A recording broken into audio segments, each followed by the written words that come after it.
बड़े साल पहला एक चुटकला आया सीगा, कहंदा कोई बंदा अपनी बच्ची नूं लैके डॉक्टर कोल गया, कहंदा जी ये वाधी फुलदी घट आ ते ओह कहंदे इहदा नाम महंगाई रख दिओ, देखो किवें वधदी आ। आम आदमी दी जिंदगी जिहड़ी आ ओह महंगाई ने परेशान कीती होई। तेल दीआं कीमतां दे बारे च कल संसद च बहस हो रही सी ते जिहड़े साडे मिनिस्टर ने हरदीप पुरी उन्हां दा बयान मैनूं सुणन नूं मिलिआ ते बड़ा वधिया लगा आंकड़िਆਂ ਦੇ आधार ते। ओह कहंदे जी फलाने मुल्क च 50% वध गया, फलाने मुल्क च इन्ने % वध गया, बाद च कहंदे भारत च तां सिर्फ 5% ही वधिया।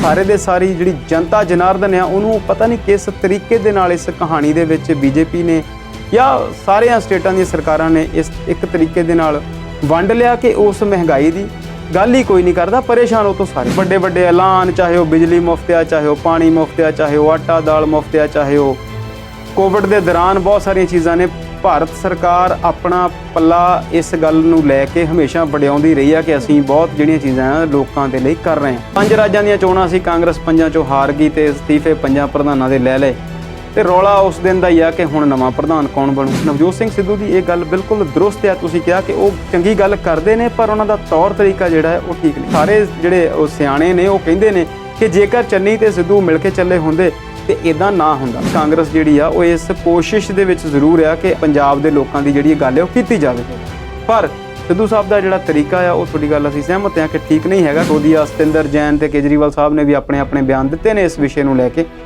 ਕਿ ਉੱਥੇ ਜਿਹੜੀ ਆ ਉਹ ਬੀਜੇਪੀ ਇਹਨਾਂ ਇਲੈਕਸ਼ਨਸ ਨੂੰ ਐਮਸੀਡੀਜ਼ ਨੂੰ ਟਾਲ ਰਹੀ ਆ ਕਿਉਂਕਿ ਉਹ ਬਹੁਤ ਲੰਬੇ ਸਮੇਂ ਤੋਂ ਉੱਤੇ ਸੱਤਾਧਾਰੀ ਧਿਰ ਬਣੀ ਹੋਈ ਹੈ ਐਮਸੀਡੀ ਦੇ ਵਿੱਚ ਤੇ ਇਸ ਵਾਰ ਉਹਨਾਂ ਨੂੰ ਖਦਸ਼ਾ ਆ ਕਿ ਉਹ ਜਿਹੜੀ ਇਲੈਕਸ਼ਨ ਹੈ ਉਹ ਹਾਰ ਜਾਣਗੇ, ਇਸ ਕਰਕੇ ਉਹ ਜਿਹੜੇ ਹੱਥ ਕੰਡੇ ਅਪਣਾ ਰਹੀ ਆ।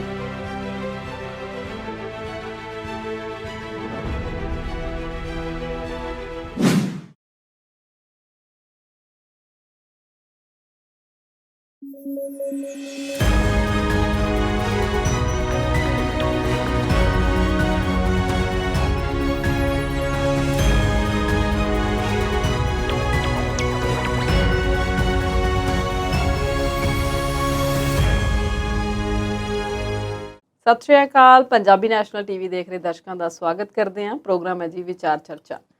रस्सी सड़ गई पर बल नहीं गया, गल नवजोत सिंह सिद्धू दी करांगे। कुर्सी खुस गई, अहुदा खुस गया, सत्ता खुस गई पर बोल बाणी जिहड़ी उन्हां दी खुसदी नहीं है। बरिंदर ढिल्लों दे नाल अज फिर टेढ़े होए ने, गल करांगे उस बारे।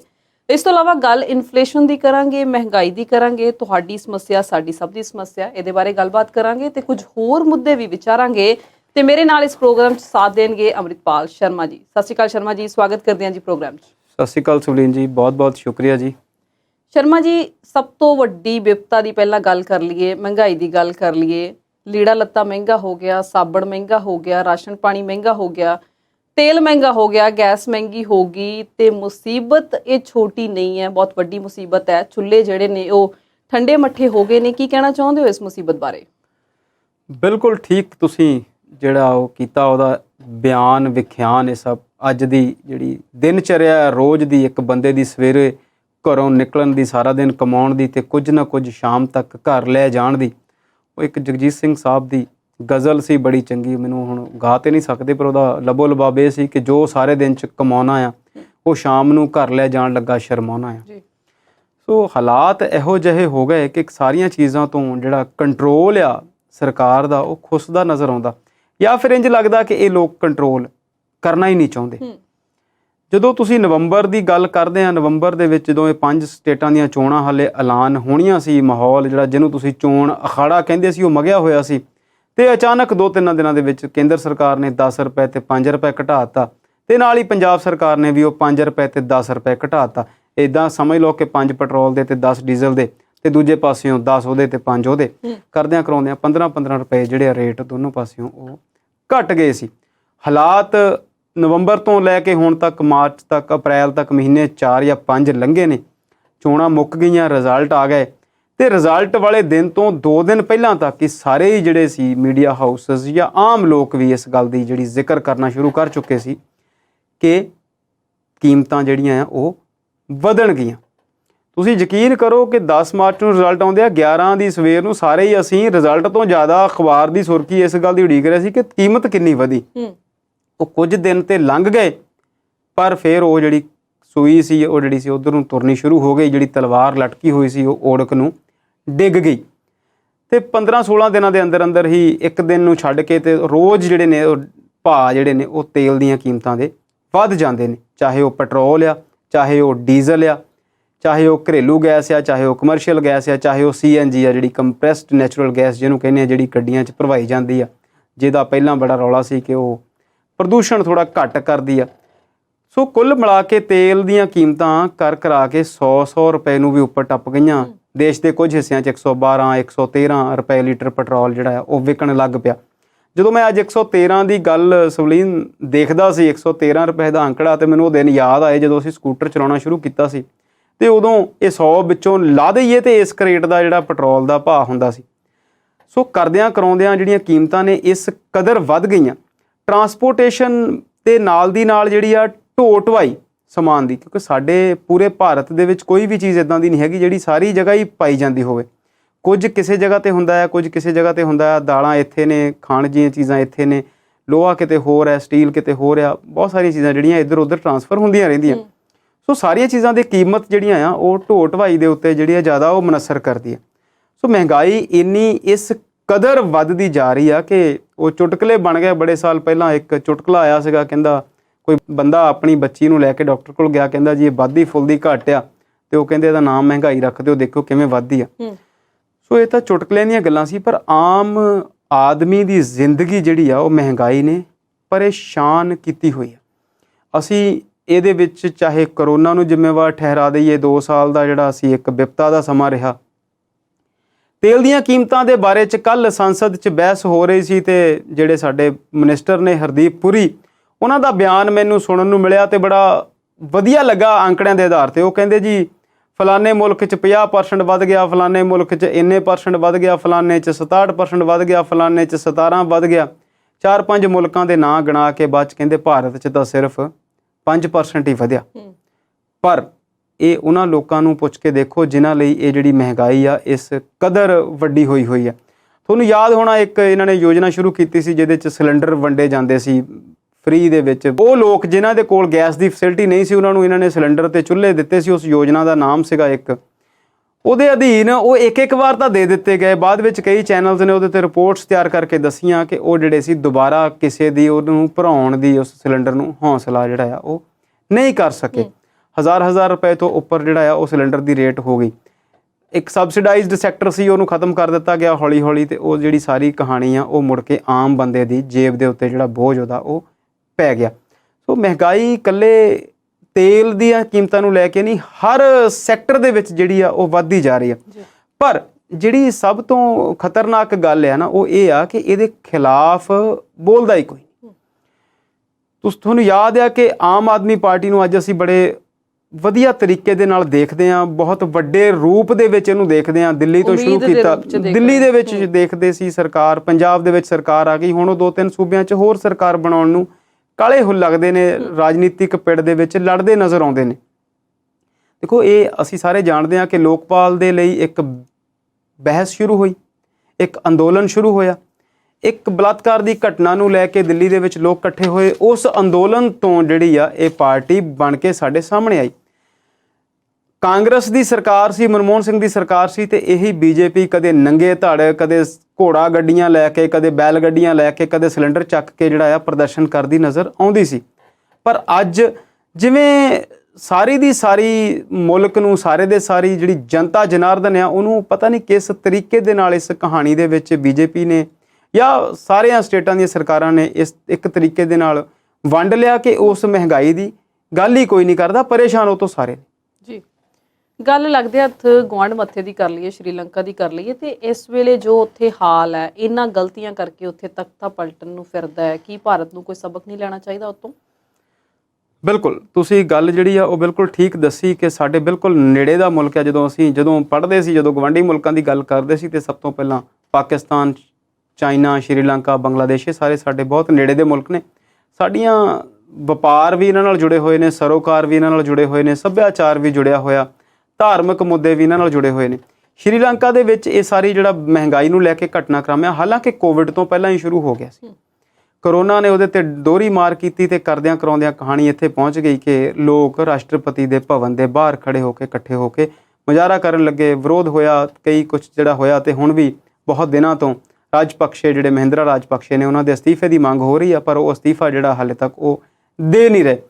ਇੱਕ ਹੈਰਾਨੀਜਨਕ ਕਹਿ ਲਓ, ਹਾਸੋਹੀਣੀ ਕਹਿ ਲਓ, ਜਾਂ ਇੱਕ ਦੁੱਖ ਦੀ ਖਬਰ ਇਹ ਵੀ ਆ ਕਿ ਉੱਥੇ ਪ੍ਰਧਾਨ ਮੰਤਰੀ, ਰਾਸ਼ਟਰਪਤੀ ਤੇ ਫਾਈਨਾਂਸ ਮੰਤਰੀ ਤਿੰਨੋਂ ਸਕੇ ਭਰਾ ਨੇ।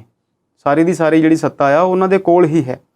ਪਰ ਇਹ ਤੁਹਾਡੀ ਗੱਲ ਬਿਲਕੁਲ ਠੀਕ ਆ ਕਿ ਉਹ ਇਸ ਕਗਾਰ ਤੱਕ ਇਸੇ ਕਰਕੇ ਪਹੁੰਚੇ ਨੇ ਕਿ ਉਹਨਾਂ ਦੀ ਜਿਹੜੀਆਂ ਨੀਤੀਆਂ ਸੀ ਉਹ ਬਹੁਤ ਚੰਗੀਆਂ ਨਹੀਂ ਰਹੀਆਂ।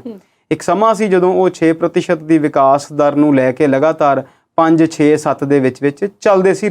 ਕਾਫੀ ਲੰਬੀ ਚੌੜੀ ਕਾਫੀ ਸਮਾਂ ਸ਼੍ਰੀਲੰਕਾ ਜਿਹੜਾ ਆ ਇਸੇ ਵਿਕਾਸ ਦੀ ਰਫ਼ਤਾਰ ਨਾਲ ਚੱਲਦਾ ਰਿਹਾ। ਪਰ ਪਿਛਲੇ ਕੁਝ 10-15 ਸਾਲਾਂ ਤੋਂ ਉਹ ਉਸ ਰਫ਼ਤਾਰ ਨੂੰ ਗਵਾ ਕੇ 3%, 4% ਤੇ ਆ ਗਏ। ਕਰੋਨਾ ਦਾ ਵੀ ਉਹਦੇ ਤੇ ਵੱਡਾ ਹਿੱਸਾ ਰਿਹਾ, ਉਹਦੇ ਤੇ ਵੱਡੀ ਮਾਰ ਜਿਹੜੀ ਆ ਉਹ ਕੋਵਿਡ ਦੀ ਵੀ ਪਈ। ਪਰ ਨਾਲ ਦੀ ਨਾਲ ਜਿਹੜੀਆਂ ਇਹ ਛੋਟੀਆਂ ਕੰਟਰੀਜ਼ ਕਹਿ ਲਈਏ, ਇਹਨਾਂ ਨੇ ਆਪਣੀ ਜਿਹੜੀ ਆਰਥਿਕ ਵਿਕਾਸ ਨੂੰ ਵੀ ਕਾਬੂ ਨਹੀਂ ਰੱਖ ਸਕੇ। ਤੇ ਉਹਦੇ ਨਾਲ ਜਿਹੜਾ ਵੱਡਾ ਕਾਰਨ ਸਵਲੀਨ ਜੀ ਇਕੱਲੀ ਆਰਥਿਕ ਵਿਕਾਸ ਦਾ ਨਹੀਂ ਹੈਗਾ, ਸਿਆਸੀ ਧਿਰਾਂ ਦਾ ਸੱਤਾ ਤੇ ਕਾਬਜ਼ ਰਹਿਣਾ ਜਿਹੜਾ ਆ ਉਹ ਉਹਦੇ 'ਚ ਵੱਡੀ ਗੱਲ ਜਿਹੜੀ ਜੋੜਦਾ ਸੀ। ਹੁਣ ਤੁਸੀਂ ਇਹਦੇ ਯਾਦ ਰੱਖਦੇ ਆ ਕਿ ਬੀਤੇ ਦਿਨੀ ਪ੍ਰਧਾਨ ਮੰਤਰੀ ਸਾਹਿਬ ਨੇ ਹਾਲਾਂਕਿ ਸ਼੍ਰੀਲੰਕਾ ਨੂੰ ਵੱਡੀ ਮਦਦ ਦੇਣ ਦਾ ਵੀ ਐਲਾਨ ਕੀਤਾ। 2,70,000 ਟਨ ਡੀਜ਼ਲ ਤੇ ਪੈਟਰੋਲ ਉਹਨਾਂ ਨੂੰ ਹੁਣ ਤੱਕ ਭਾਰਤ ਭੇਜ ਚੁੱਕਾ। $1 ਬਿਲੀਅਨ ਦੀ ਜਿਹੜੀ ਆ ਆਰਥਿਕ ਇਮਦਾਦ ਉਹਨਾਂ ਨੂੰ ਕ੍ਰੈਡਿਟ ਲਾਈਨ ਜਿਹੜੀ ਜਾਰੀ ਕੀਤੀ ਆ। ਦਵਾਈਆਂ ਵੀ ਭੇਜੀਆਂ ਜਾ ਰਹੀਆਂ। ਸ਼੍ਰੀਲੰਕਾ ਦੇ ਕਾਫੀ ਵੱਡੇ ਸੈਲੀਬ੍ਰਿਟੀਜ਼ ਵੱਲੋਂ ਭਾਰਤ ਦਾ ਸ਼ੁਕਰਾਨਾ ਵੀ ਕੀਤਾ ਜਾ ਰਿਹਾ। ਪਰ ਨਾਲ ਦੀ ਨਾਲ ਪ੍ਰਧਾਨ ਮੰਤਰੀ ਨੇ ਆਪਣੇ ਵੱਡੇ ਅਫਸਰਾਂ ਦੀ ਇੱਕ ਮੀਟਿੰਗ ਵੀ ਸੱਦੀ, ਜਿਹਦੇ ਵਿੱਚ ਉਹਨਾਂ ਨੇ ਬਾਅਦ ਵਿੱਚ ਇੱਕ ਕਹਾਣੀ ਸਾਹਮਣੇ ਆਈ ਕਿ ਉਹਨਾਂ ਆਫੀਸਰਸ ਨੇ ਕਿਹਾ ਕਿ ਸਾਡੀਆਂ ਸਟੇਟਾਂ ਨੂੰ ਜਾਂ ਸਾਡੇ ਦੇਸ਼ ਨੂੰ ਵੀ ਇਹ ਜਿਹੜੀ ਸੱਤਾ ਲਈ ਫ੍ਰੀ ਬੀਜ਼ ਦੀ ਰਾਜਨੀਤੀ ਆ ਇਹਦੇ ਤੋਂ ਦੂਰ ਰਹਿਣ ਦੀ ਗੱਲ ਕੀਤੀ ਕਿ ਸਾਡੀਆਂ ਕਈ ਸਟੇਟਾਂ ਦੇ ਜਿਹੜੇ ਹਾਲਾਤ ਨੇ ਕਰਜ਼ੇ ਨੂੰ ਲੈ ਕੇ ਉਹ ਖਰਾਬ ਨੇ। ਉਹਦੇ 'ਚ ਗੁਜਰਾਤ ਦਾ ਵੀ ਉਹਨਾਂ ਨੇ ਜ਼ਿਕਰ ਕੀਤਾ ਕਿ ਇੱਥੇ ਵੀ ਜਿਹੜਾ ਕਰਜ਼ਾ ਆ ਉਹ 3-4 ਲੱਖ ਕਰੋੜ ਦਾ ਹੋ ਗਿਆ। ਮੇਰੇ ਕੋਲ ਬਹੁਤ ਉਹਦੇ ਸਟੀਕ ਅੰਕੜੇ ਨਹੀਂ, ਪਰ ਫੈਕਟ ਐਂਡ ਫਿਗਰਸ ਕੁਝ ਇਹੋ ਜਿਹੇ ਹੀ ਸੀ।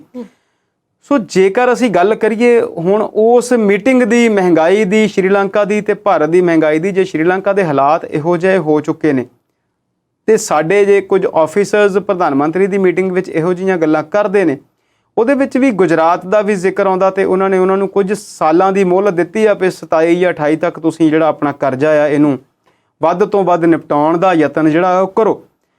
ਪਰ ਤੁਸੀਂ ਇਹ ਦੇਖੋ ਕਿ ਇਹ ਜਿਹੜੀ ਗੱਲ ਅਸਲ 'ਚ ਨਿਕਲ ਕੇ ਸਾਹਮਣੇ ਆਈ ਹੈ ਕਿ ਫ੍ਰੀ ਬੀਜ਼ ਦੀ ਰਾਜਨੀਤੀ, ਫ੍ਰੀ ਬੀਜ਼ ਦੀ ਘੋਸ਼ਣਾ, ਵੱਡੇ ਐਲਾਨ, ਚਾਹੇ ਉਹ ਬਿਜਲੀ ਮੁਫਤ ਆ, ਚਾਹੇ ਉਹ ਪਾਣੀ ਮੁਫਤ ਆ, ਚਾਹੇ ਉਹ ਆਟਾ ਦਾਲ ਮੁਫਤ ਆ, ਚਾਹੇ ਉਹ ਕੋਵਿਡ ਦੇ ਦੌਰਾਨ ਬਹੁਤ ਸਾਰੀਆਂ ਚੀਜ਼ਾਂ ਨੇ। ਭਾਰਤ ਸਰਕਾਰ ਆਪਣਾ ਪੱਲਾ ਇਸ ਗੱਲ ਨੂੰ ਲੈ ਕੇ ਹਮੇਸ਼ਾ ਵਡਿਆਉਂਦੀ ਰਹੀ ਆ ਕਿ ਅਸੀਂ ਬਹੁਤ ਜਿਹੜੀਆਂ ਚੀਜ਼ਾਂ ਆ ਲੋਕਾਂ ਦੇ ਲਈ ਕਰ ਰਹੇ ਹਾਂ। ਪਰ ਜਦੋਂ ਅਸੀਂ ਉਹਨੂੰ ਆਰਥਿਕ ਨਜ਼ਰੀਏ ਤੋਂ ਦੇਖਦੇ ਹਾਂ ਤੇ ਸਾਰੇ ਜਿਹੜੇ ਬਹੁਤੇ ਆਰਥਿਕ ਮਾਹਰ ਨੇ ਉਹ ਇਸ ਗੱਲ ਦੇ ਉੱਤੇ ਇੱਕਮਤ ਹੁੰਦੇ ਨੇ ਕਿ ਇਹ ਜਿਹੜੀਆਂ ਚੀਜ਼ਾਂ ਨੇ ਜੇ ਇਹਦੇ ਬਦਲ ਦੇ ਵਿੱਚ ਲੋਕਾਂ ਦੀ ਸਿੱਖਿਆ, ਲੋਕਾਂ ਦੀ ਸਿਹਤ ਤੇ ਲੋਕਾਂ ਦੇ ਰੁਜ਼ਗਾਰ ਤੇ ਕੰਮ ਕੀਤਾ ਜਾਵੇ ਤੇ ਫਿਰ ਇਹ ਚੀਜ਼ਾਂ ਫ੍ਰੀ ਦੇਣ ਨਾਲੋਂ, ਮੁਫਤ ਦੇਣ ਨਾਲੋਂ ਉਹ ਲੋਕ ਉਹ ਚੀਜ਼ਾਂ ਆਪ ਪੈਦਾ ਕਰਨਗੇ। ਜੇ ਤੁਸੀਂ ਕਣਕ ਦੀ ਗੱਲ ਕਰਦੇ ਆ ਜਾਂ ਕੋਵਿਡ ਦੇ ਦੌਰ ਦੀ ਜੇ ਗੱਲ ਕਰੀਏ, ਕਣਕ ਤੋਂ ਅਸੀਂ ਥੋੜ੍ਹਾ ਜਿਹਾ ਅੱਗੇ ਆ ਜਾਈਏ ਤੇ ਇਹਨਾਂ ਨੇ 80 ਕਰੋੜ ਤੋਂ ਵੀ ਵੱਧ ਲੋਕਾਂ ਨੂੰ ਫ੍ਰੀ ਰਾਸ਼ਨ ਦੇਣ ਦੀ ਗੱਲ ਕੀਤੀ। ਅਸੀਂ ਕਈ ਵਾਰ ਪੰਜਾਬ ਦੇ ਵਿੱਚ ਉਹ ਆਟਾ ਦਾਲ ਸਕੀਮ ਦੀ ਗੱਲ ਕਰਦੇ ਹਾਂ ਤੇ ਅਸੀਂ ਦੇਖਦੇ ਹਾਂ ਕਿ 3 ਕਰੋੜ ਦੇ ਕਰੀਬ ਆਬਾਦੀ ਆ ਤੇ 1 ਕਰੋੜ 42 ਲੱਖ ਤੋਂ ਵੱਧ ਲੋਕ ਜਿਹੜੇ ਨੇ ਉਹ ਫ੍ਰੀ ਦਾ ਰਾਸ਼ਨ ਸਰਕਾਰ ਤੋਂ ਲੈ ਰਹੇ ਨੇ। ਸੋ ਇਹ ਜਿਹੜੀਆਂ ਚੀਜ਼ਾਂ ਨੇ ਤੁਸੀਂ ਯਾਦ ਕਰਵਾਇਆ ਕਈ ਵਾਰ ਇਸ ਗੱਲ ਨੂੰ ਅਸੀਂ ਆਫ ਦਾ ਰਿਕਾਰਡ ਜਦੋਂ ਆਪਸ 'ਚ ਇਹਨਾਂ ਚੀਜ਼ਾਂ ਨੂੰ ਡਿਸਕਸ ਕਰਦੇ ਹਾਂ ਕਿ ਗੁਜਰਾਲ ਸਾਹਿਬ ਪ੍ਰਧਾਨ ਮੰਤਰੀ ਸੀ ਤੇ ਪੰਜਾਬ ਦੀ ਜਿਹੜੀ ਕਹਾਣੀ ਸੀ ਉਹ 8500 ਕਰੋੜ ਦੇ ਕਰਜ਼ੇ ਤੇ ਚੱਲਦੀ ਸੀ। 8000 ਕਰੋੜ ਦੇ ਕਰਜ਼ੇ ਦੀ ਗੱਲ ਹੁੰਦੀ ਸੀ ਤੇ ਕਰਦਿਆਂ ਉਹ ਕਦੋਂ 3 ਲੱਖ ਕਰੋੜ ਹੋ ਗਿਆ। ਸੋ ਇਹ ਜਿਹੜੀਆਂ ਸਾਰੀਆਂ ਚੀਜ਼ਾਂ ਨੇ, ਇਸ ਮੈਂ ਨਹੀਂ ਕਹਿੰਦਾ ਕਿ ਸ਼੍ਰੀਲੰਕਾ ਵਰਗੇ ਹਾਲਾਤ ਭਾਰਤ ਦੇ ਹੋ ਜਾਣਗੇ, ਦੋ ਐਂਟਾਇਰਲੀ ਡਿਫਰੈਂਟ ਇਕੋਨਮੀਜ਼ ਨੇ, ਪਰ ਸਮਾਂ ਬਦਲ ਵੀ ਸਕਦਾ ਹੈ ਜੇਕਰ ਅਸੀਂ ਇਹਨਾਂ ਚੀਜ਼ਾਂ ਤੋਂ ਅਕਲ ਨਹੀਂ ਲੈਂਦੇ, ਇਹਨਾਂ ਚੀਜ਼ਾਂ ਤੋਂ ਸਮਝੌਤੀ ਨਹੀਂ ਲੈਂਦੇ, ਸਲਾਹਾਂ ਨਹੀਂ ਲੈਂਦੇ, ਸਿਆਣਪ ਨਹੀਂ ਵਰਤਦੇ। ਤੇ ਅਸੀਂ ਬਿਜਲੀ ਬੋਰਡ ਦੇਖ ਲਈਏ, ਐਜੂਕੇਸ਼ਨ ਡਿਪਾਰਟਮੈਂਟ ਦੇਖ ਲਈਏ, ਹੈਲਥ ਸਰਵਿਸਿਜ਼ ਦੇਖ ਲਈਏ, ਹਾਲਾਤ ਸਾਡੇ ਵੀ ਕੋਈ ਬਹੁਤ ਚੰਗੇ ਨਹੀਂ ਹਨ। ਘੱਟੋ ਘੱਟ ਅਸੀਂ ਫ੍ਰੀ ਬੀਜ਼ ਦੇਈਏ ਤੇ ਉਹਦਾ ਜਿਹੜਾ ਇੱਕ ਕ੍ਰਾਈਟੇਰੀਆ ਜਿਹੜਾ ਹੈ ਉਹਦੀ ਪਾਲਣਾ ਜ਼ਰੂਰ ਹੋਣੀ ਚਾਹੀਦੀ ਹੈ। ਜੀ 80 ਕਰੋੜ ਲੋਕਾਂ ਨੂੰ ਮੁਫਤ ਰਾਸ਼ਨ ਦੇਣ ਵਾਲਾ ਢੋਲ ਗਲ 'ਚ ਪਾ ਕੇ ਮੋਦੀ ਸਰਕਾਰ ਨੇ ਬੜੀ ਵਾਰੀ ਪਿੱਟਿਆ ਤੇ ਪਿੱਟ ਵੀ ਰਹੀ ਹੈ, ਪਰ ਮਹਿੰਗਾਈ ਇੱਕ ਗੰਭੀਰ ਸਮੱਸਿਆ, ਇਹਦੇ ਬਾਰੇ ਸੁਚੇਤ ਹੋਣ ਦੀ ਲੋੜ ਹੈ। ਪ੍ਰੋਗਰਾਮ ਇਸੇ ਤਰ੍ਹਾਂ ਜਾਰੀ ਰੱਖਾਂਗੇ, ਤੁਸੀਂ ਜੁੜੇ ਰਹਿਣਾ ਹੈ, ਪਰ ਇੱਕ ਛੋਟੀ ਜਿਹੀ ਬ੍ਰੇਕ ਤੋਂ ਬਾਅਦ।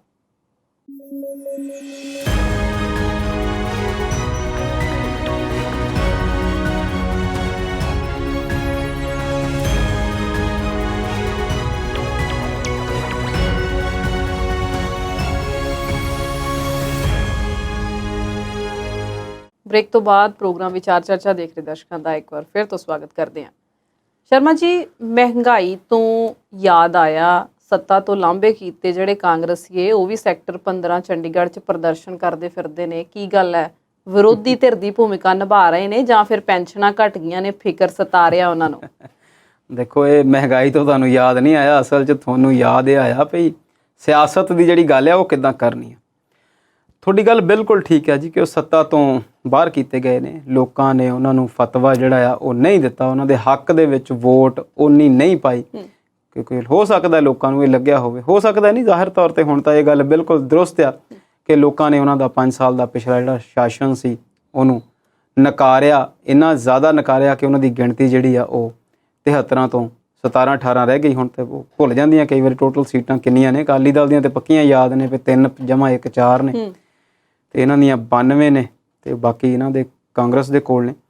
ਸੋ ਤੁਹਾਡੀ ਗੱਲ ਠੀਕ ਆ ਕਿ ਉਹ ਸੱਤਾ ਤੋਂ ਬਾਹਰ ਨੇ, ਵਿਰੋਧੀ ਧਿਰ ਦੀ ਭੂਮਿਕਾ 'ਚ ਨੇ, ਇਹ ਗੱਲ ਠੀਕ ਆ, ਪਰ ਵਿਰੋਧੀ ਧਿਰ ਦਾ ਲੀਡਰ ਹਾਲੇ ਤੱਕ ਕੋਈ ਚੁਣ ਨਹੀਂ ਸਕੇ। ਰੌਲਾ ਉਸ ਗੱਲ ਦੇ ਵੀ ਪਿਆ ਹੋਇਆ, ਤੇ ਇੱਕ ਬਣਿਆ ਬਣਾਇਆ ਇੱਕ ਸੈਟਅਪ ਹੈ ਕਿ ਜਿਹੜੀ ਪਾਰਟੀ ਜਿਹੜੀ ਆ ਸੱਤਾ ਤੋਂ ਹਾਰ ਜਾਂਦੀ ਆ, ਚੋਣਾਂ ਹਾਰ ਜਾਂਦੀ ਆ, ਉਹਦੇ ਪ੍ਰਧਾਨ ਤੋਂ ਅਸਤੀਫਾ ਜਿਹੜਾ ਹੈ ਉਹ ਲੈ ਲਿਆ ਜਾਂਦਾ, ਜਾਂ ਕਈ ਵਾਰ ਉਹ ਆਪ ਵੀ ਅਸਤੀਫਾ ਜਿਹੜਾ ਉਹ ਦੇ ਦਿੰਦੇ ਨੇ। 5 ਰਾਜਾਂ ਦੀਆਂ ਚੋਣਾਂ ਸੀ, ਕਾਂਗਰਸ 5 ਚੋਂ ਹਾਰ ਗਈ ਤੇ ਅਸਤੀਫੇ 5 ਪ੍ਰਧਾਨਾਂ ਦੇ ਲੈ ਲਏ, ਤੇ ਰੌਲਾ ਉਸ ਦਿਨ ਦਾ ਹੀ ਆ ਕਿ ਹੁਣ ਨਵਾਂ ਪ੍ਰਧਾਨ ਕੌਣ ਬਣੂ। ਕਦੇ ਇੱਕ ਨਾਮ, ਕਦੇ ਦੂਜਾ ਨਾਂ, ਕਦੇ ਤੀਜਾ ਨਾਂ, ਕਦੇ ਸਿੱਧੂ ਜਦੋਂ ਦਾ ਸਾਹਿਬ ਇਹ ਰੌਲਾ ਆ ਉਦੋਂ ਦੇ ਸਾਬਕਾ ਮੰਤਰੀ, ਸਾਬਕਾ ਪ੍ਰਧਾਨ ਤੇ ਝੁੰਗੇ 'ਚ ਰਹਿ ਗਏ ਇਕੱਲੇ ਵਰਕਰ ਨਵਜੋਤ ਸਿੰਘ ਸਿੱਧੂ ਬੜੇ ਐਕਟਿਵ ਨੇ। ਅੱਜ ਫੇਰ ਤੋਪਾਂ ਆਪਣੇ ਵਾਲੀ ਉੱਥੇ ਗੱਡੀ ਫਿਰਦੇ ਸੀ, ਵਰਿੰਦਰ ਢਿੱਲੋਂ ਨਾਲ ਟੇਢੇ ਹੋ ਗਏ। ਸ਼ਰਮਾ ਜੀ, ਸਮਝ ਮੈਨੂੰ ਇਹ ਨਹੀਂ ਆਉਂਦੀ ਵੀ ਜਦੋਂ ਤੇ ਤੁਰਦੇ ਨੇ ਤੇ ਫਿਰ ਬਹਿੰਦੇ ਨਹੀਂ, ਜਦੋਂ ਸੌਂ ਜਾਂਦੇ ਨੇ ਫਿਰ ਕੁਸਕਦੇ ਨਹੀਂ, ਕਰਦੇ ਕੀ ਫਿਰਦੇ ਨੇ? ਦੇਖੋ, ਤੁਹਾਡੀ ਗੱਲ ਬਿਲਕੁਲ ਠੀਕ ਆ, ਪਰ ਇਹਨੂੰ ਤੁਸੀਂ ਦੂਜੇ ਤਰੀਕੇ ਨਾਲ ਦੇਖੀਏ। ਸੱਤਾ 'ਚ ਸੀ ਉਦੋਂ ਵੀ ਉਹ ਵਿਰੋਧੀ ਧਿਰ 'ਚ ਸੀ, ਕੈਪਟਨ ਸਾਹਿਬ ਕੋਲ ਪਾਵਰ ਸੀ ਤੇ ਉਹ ਵਿਰੋਧ 'ਚ ਬੋਲਦੇ ਸੀ।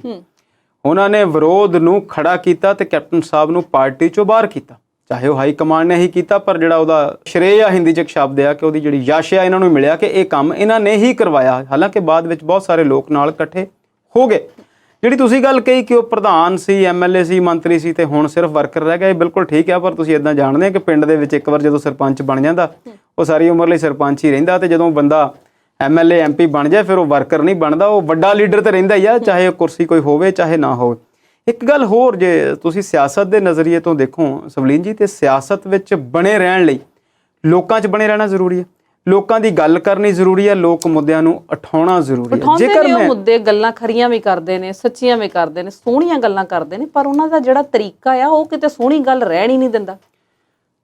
ਇੱਦਾਂ ਤੁਸੀਂ ਕਹਿ ਸਕਦੇ ਆ ਕਿ ਜਦੋਂ ਤੰਦ ਉਲਝਿਆ ਹੋਵੇ ਤੇ ਉਹ ਛੇਤੀ ਫੜਿਆ ਜਾਂਦਾ, ਜਦੋਂ ਤਾਣੀ ਉਲਝੀ ਹੋਵੇ ਤੇ ਉਹਨੂੰ ਫੜਨ ਲਈ ਥੋੜਾ ਟਾਈਮ ਵੱਧ ਲੱਗਦਾ। ਮੈਂ ਉਹਨਾਂ ਦਾ ਵਕਾਲਤ ਨਹੀਂ ਕਰਦਾ, ਪਰ ਮੈਨੂੰ ਇਦਾਂ ਲੱਗਦਾ। ਮੈਂ ਗੱਲ ਇੱਕ ਥੋੜੀ ਜਿਹੀ ਹੋਰ ਕਰਨ ਲੱਗਾ ਸੀ, ਤੁਹਾਡੇ ਸਵਾਲ ਦਾ ਜਵਾਬ ਜ਼ਰੂਰ ਦਵਾਂਗਾ ਜਿੰਨਾ ਕਿ ਮੇਰੀ ਸਮਝ ਆ।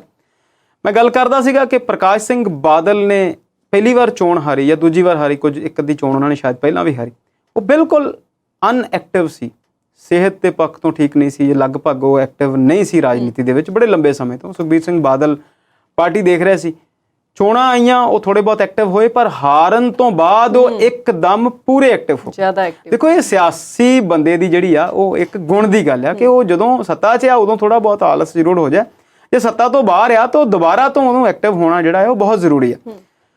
ਨਵਜੋਤ ਸਿੰਘ ਸਿੱਧੂ ਦੀ ਪ੍ਰਧਾਨਗੀ ਦੇ ਵਿੱਚ ਕਾਂਗਰਸ ਨੇ ਚੋਣਾਂ ਲੜੀਆਂ ਤੇ ਮੁੱਖ ਮੰਤਰੀ ਦੇ ਚਿਹਰੇ ਨੂੰ ਲੈ ਕੇ ਜੋ ਕੁਝ ਹੋਇਆ, ਜਿੰਨੇ ਕੁ ਧੜੇ ਨਜ਼ਰ ਆਏ ਪੰਜਾਬ ਕਾਂਗਰਸ ਦੇ ਵਿੱਚ ਅਗਸਤ ਤੋਂ ਬਾਅਦ ਜਿਹੜਾ ਰੌਲਾ ਪਿਆ ਕੈਪਟਨ ਸਾਹਿਬ ਨੂੰ ਲਾ ਕੇ ਸਤੰਬਰ ਤੱਕ ਕਰਦਿਆਂ ਉਹਦੇ ਵਿੱਚ ਜੋ ਕਾਂਗਰਸ ਦੇ ਵਿੱਚ ਹੋਇਆ, ਉਹ ਸਾਰੀਆਂ ਚੀਜ਼ਾਂ ਜਿਹੜੀਆਂ ਨੇ ਉਹ ਕਾਬਲੇ ਜ਼ਿਕਰ ਨੇ, ਬਹੁਤ ਵਾਰ ਅਸੀਂ ਉਹਨਾਂ ਤੇ ਜ਼ਿਕਰ ਕਰ ਚੁੱਕੇ ਹਾਂ। ਪਰ ਨਵਜੋਤ ਸਿੰਘ ਸਿੱਧੂ ਦੀ ਇਹ ਗੱਲ ਬਿਲਕੁਲ ਦਰੁਸਤ ਹੈ, ਤੁਸੀਂ ਕਿਹਾ ਕਿ ਉਹ ਚੰਗੀ ਗੱਲ ਕਰਦੇ ਨੇ ਪਰ ਉਹਨਾਂ ਦਾ ਤੌਰ ਤਰੀਕਾ ਜਿਹੜਾ ਹੈ ਉਹ ਠੀਕ ਨਹੀਂ। ਇਹ ਗੱਲ ਤੁਹਾਡੀ ਜਿਹੜੀ ਆ ਇਹਨੂੰ ਹੋਰ ਕਿਸੇ ਬਹਿਸ ਦੀ, ਇਹਦੇ ਤੇ ਕਿਸੇ ਹੋਰ ਡਿਸਕਸ਼ਨ ਦੀ ਲੋੜ ਨਹੀਂ।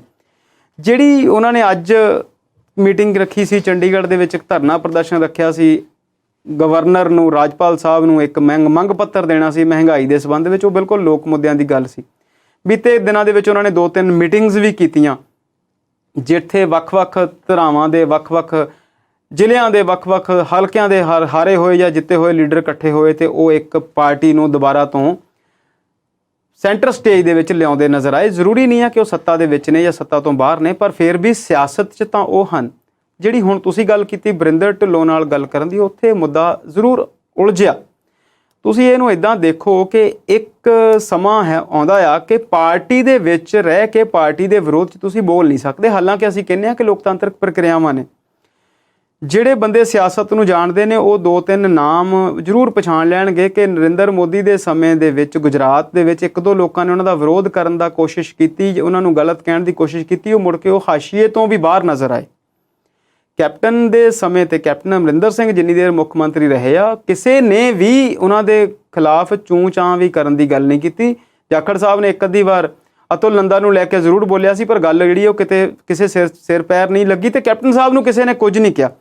ਇਹ ਸਿੱਧੂ ਸਾਹਿਬ ਨੇ ਸਾਰੀਆਂ ਚੀਜ਼ਾਂ ਚੱਕੀਆਂ, ਬਾਹਰ ਲੈ ਕੇ ਆਂਦੀਆਂ, ਰੌਲਾ ਰੱਪਾ ਪਿਆ, ਮਧਾਣੀ ਫੇਰੀ ਤੇ ਨਿਕਲਿਆ ਵਿੱਚੋਂ ਕੱਖ ਨਹੀਂ, ਸੀਟਾਂ ਘਟ ਗਈਆਂ। ਤੇ ਹੁਣ ਸਾਰੇ ਜਿਹੜੇ ਉਹ ਸਿਆਣੇ ਨੇ ਉਹ ਕਹਿੰਦੇ ਨੇ ਕਿ ਜੇਕਰ ਚੰਨੀ ਤੇ ਸਿੱਧੂ ਮਿਲ ਕੇ ਚੱਲੇ ਹੁੰਦੇ ਤੇ ਇਦਾਂ ਨਾ ਹੁੰਦਾ।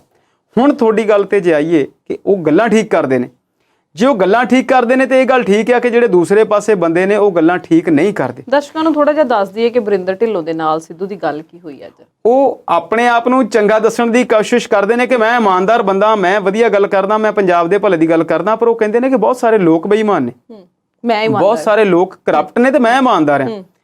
ਉਹਨਾਂ ਦੀ ਇਮਾਨਦਾਰੀ ਦਾ ਸਰਟੀਫਿਕੇਟ ਦੇਣ ਦੀ ਲੋੜ ਨਹੀਂ। ਸਾਰੇ ਲੋਕ ਜਾਣਦੇ ਨੇ ਕਿ ਉਹ ਇਸੇ ਸੁਭਾਅ ਦੇ ਨੇ ਤੇ ਇਸੇ ਤਰੀਕੇ ਦੇ ਨਾਲ ਗੱਲ ਕਰਦੇ ਨੇ, ਪਰ ਤੁਹਾਡੀ ਗੱਲ ਠੀਕ ਹੈ ਕਿ ਉਹ ਤਰੀਕਾਕਾਰ ਸਹੀ ਨਹੀਂ।